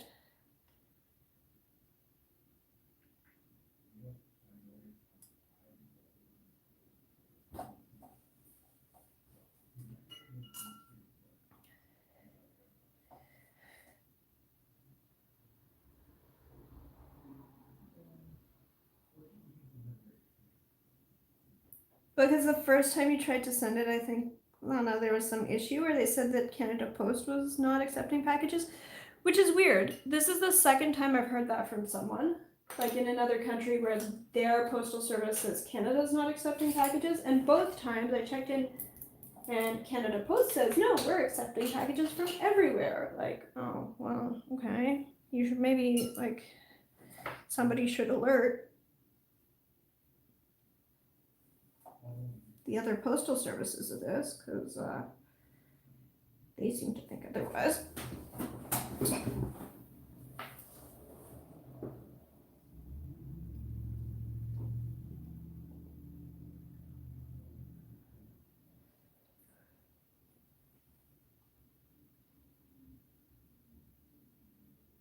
Friends will receive Christmas things in February now, because we have the limits in EU because of fast spreading version.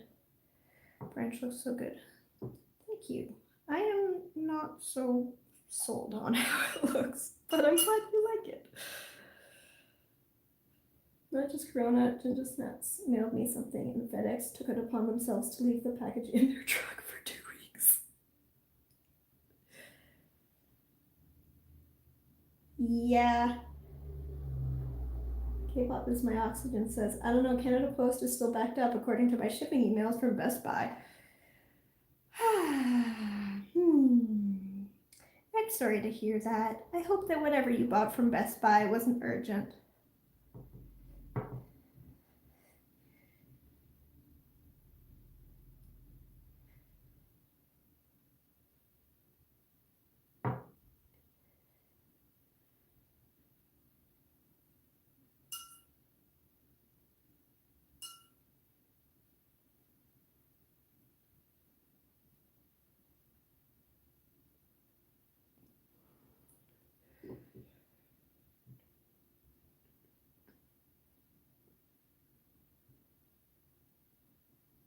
Best Buy still owes me a CD storage rack. Only a few days late so far. Oh, cool.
Do you clean your palette when I want a large wash? It depends. I mean, if I wanted a large wash of a very bright color and I needed it to be very bright, then I would wipe it up, like just wipe up an area and make a big wash there.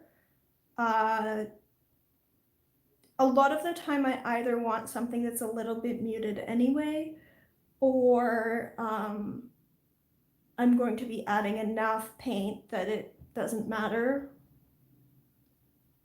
So, you know, you can see here where I've like wiped it up a little bit, but most of the time I find that I can just work on the same sort of mess, and it actually helps me because I can look around and see the exact color that I want, and when I put more paint down, it sort of spreads, like pushes the other colors around. So yeah. Picture of Frozen. My stream's not frozen. Is anyone else having issues?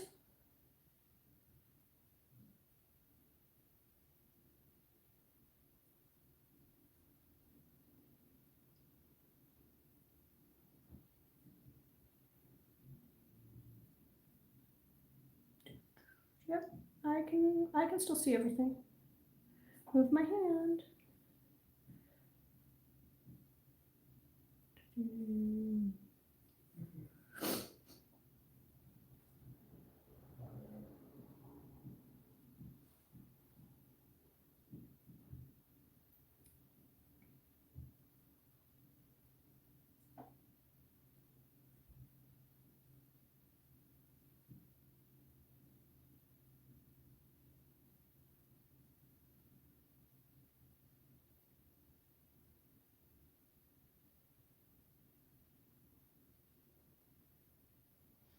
So like here, for example, I've got some buff titanium and some phthalo green that I put down, and I deliberately sort of mucked in some of this gray and orange mixes that I had already on the palette because it was just a little too bright and it looked a little fake for what I wanted.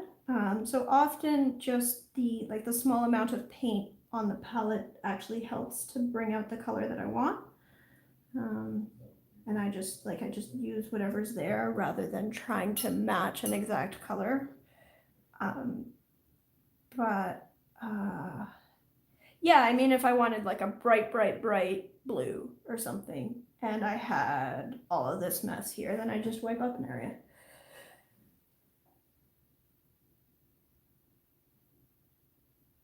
It looks easier to see the actual colors in the palette muds. The trays look very dark to tell the actual color.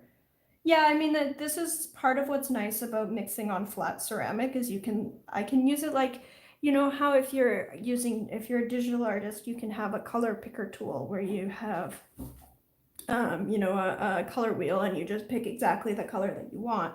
Well, this works sort of like that, only a much messier version where I can just look around and I can see exactly what color I want and just pick out that. And because a lot of the layers that I do are, you know, fairly small, that works pretty well. And then when I do have a bigger layer, often my first layers aren't super bright colors anyway. There'll be something where it's okay to be a little bit more muted. So yeah, a lot of the time I just don't, you know, I can go weeks without having to clean this. And when I do, but like if for whatever reason, you know, I feel like I need that bright color, I'm not allergic to wiping this up. I used to start before I got this palette. So I got this palette a few months ago, and I would just use a regular plate to mix on, and I would start a fresh plate every time I started a new piece, and I'd choose just the colors that I was going to use for that piece and spread those out. So in that case, I was always starting with a clean palette, and then when I got this, I decided instead of cleaning it up between each piece, what would happen if I just left it? And I mean, honestly, it seems to be fine most of the time.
night, Cyan.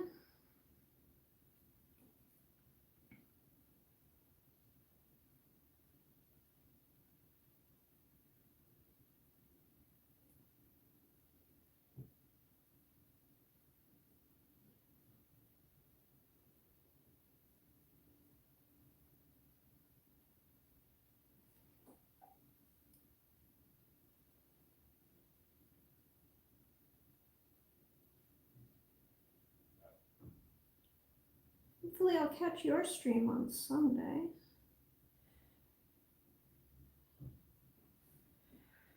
Although I tend to sleep in on Sunday, so then I miss Dan's stream, and then I get up and sort of groggily go around, have my coffee and whatever, and then realize that over the past few hours, I've also missed Cyan's stream. So hopefully I can catch both of them this week. That would be nice.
Here, let's bring you just a little closer.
Yeah, I like how lichen can be almost abstract.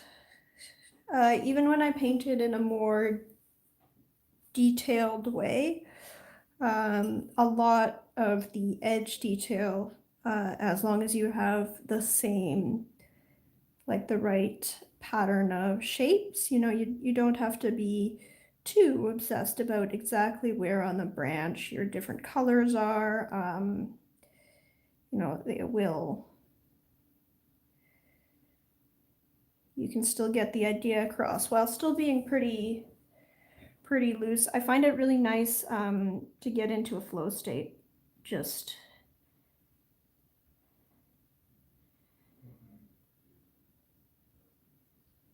because it is almost an abstract sort of pattern.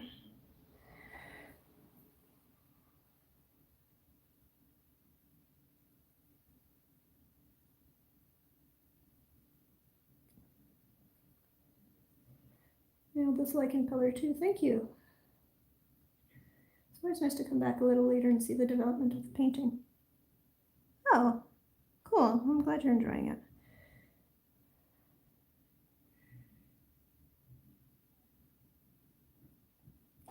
Yeah.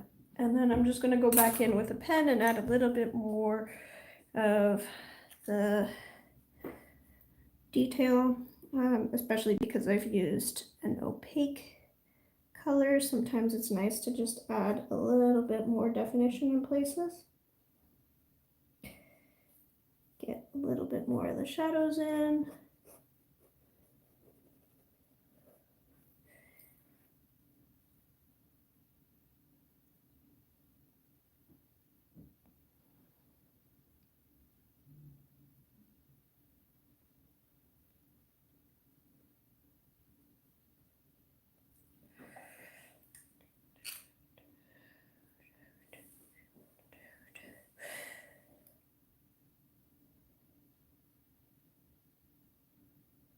For me, the flow state is when I draw grassy texture with ink. Cool, cool.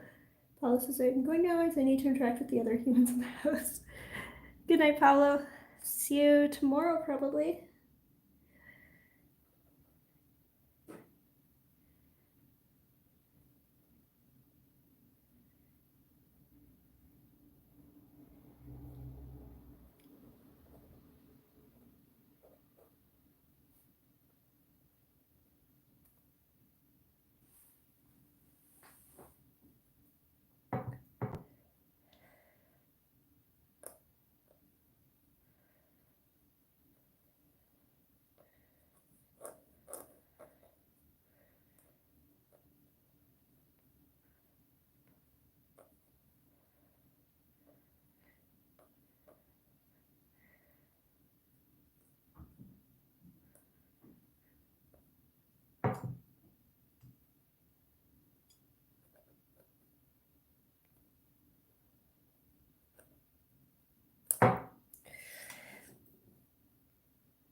What kind of paper is this? That looks like postcards.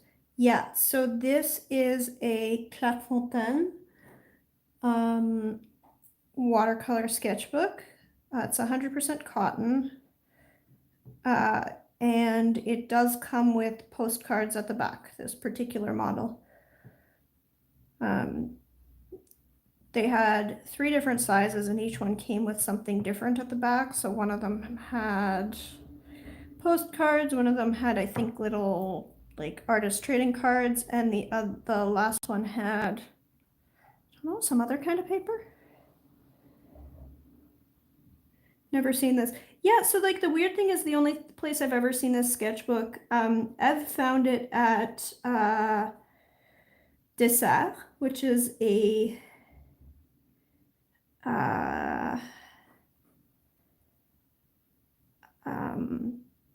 Canadian art supply, like arts and crafts type store.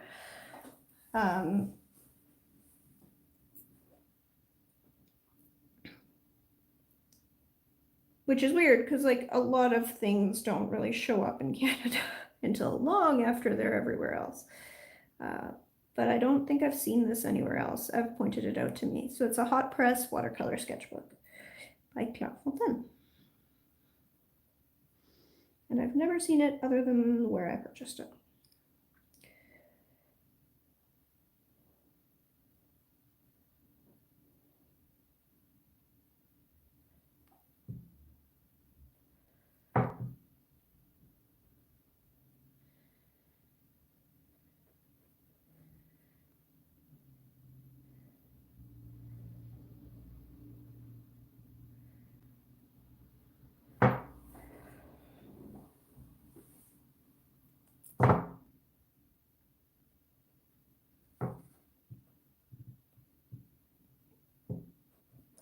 So I'm going to use this for the sketchbook exchange, but then I'm filling in all of the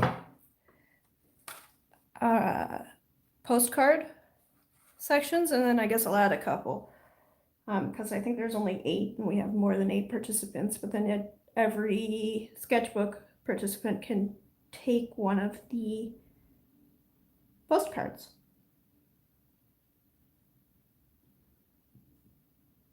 I'm getting tired. No, it's fine. I think a lot of people have used or might be planning on using Hanamuga.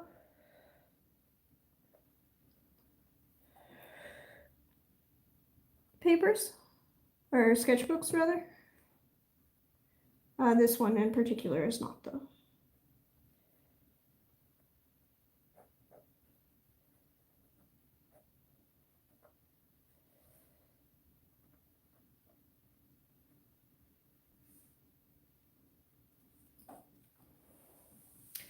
Okay, I'm gonna call this done. I'm just gonna write in some, so this is lichen on Norway maple, and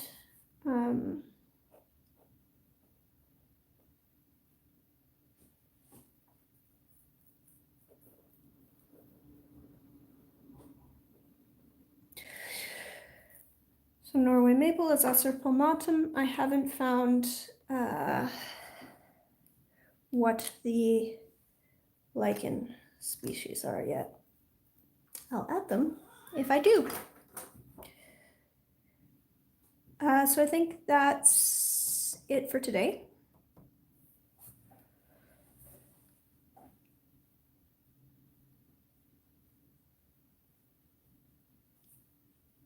Oh, we have a cat. So before I leave for the day, I know we're gonna kidnap a kidder. Kidnap!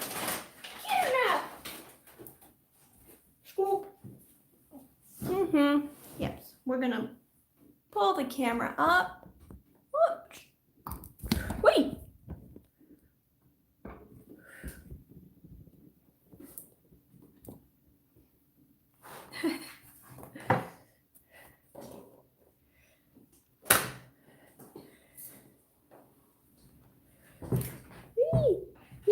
Okay. Yes, hi, buddy. Say hi to the camera. Let's get up a little bit further. Yeah, I know. Yeah. You want to say hi? Yeah, okay, wait. You have fans on the internet who need to say hi to the kidder. They need to say hi to the kidder. Where are you going? Where are you going?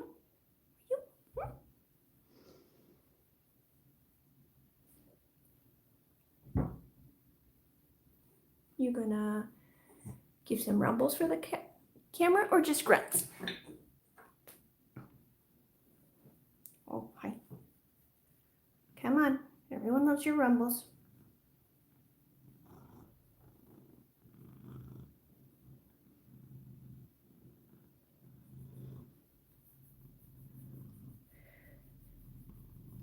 Yes, look at all your fans. Hi, Neuron. How are you, precious Neuron? Yes. Oh, yeah. Everyone loves these rumbles.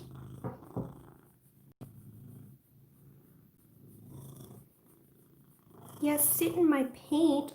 That's exactly what cats do. How about let's put a lid on the paint, then you can sit wherever you want. Where are you going?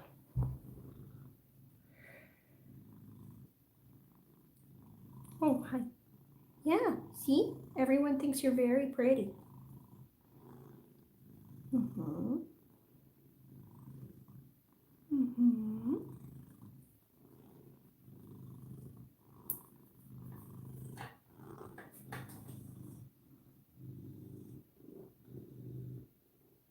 Just out of frame. Okay, and off he goes. All right, well, I think that was all the cat attention we're getting. He's just at the base of my desk, still rumbling.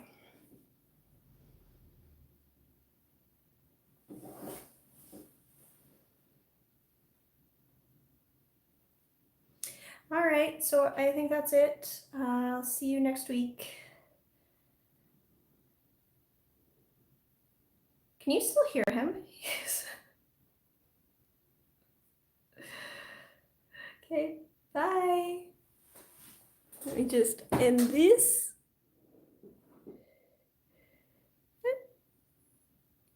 Okay, bye-bye. Thanks, everyone. Don't forget to hit like and subscribe.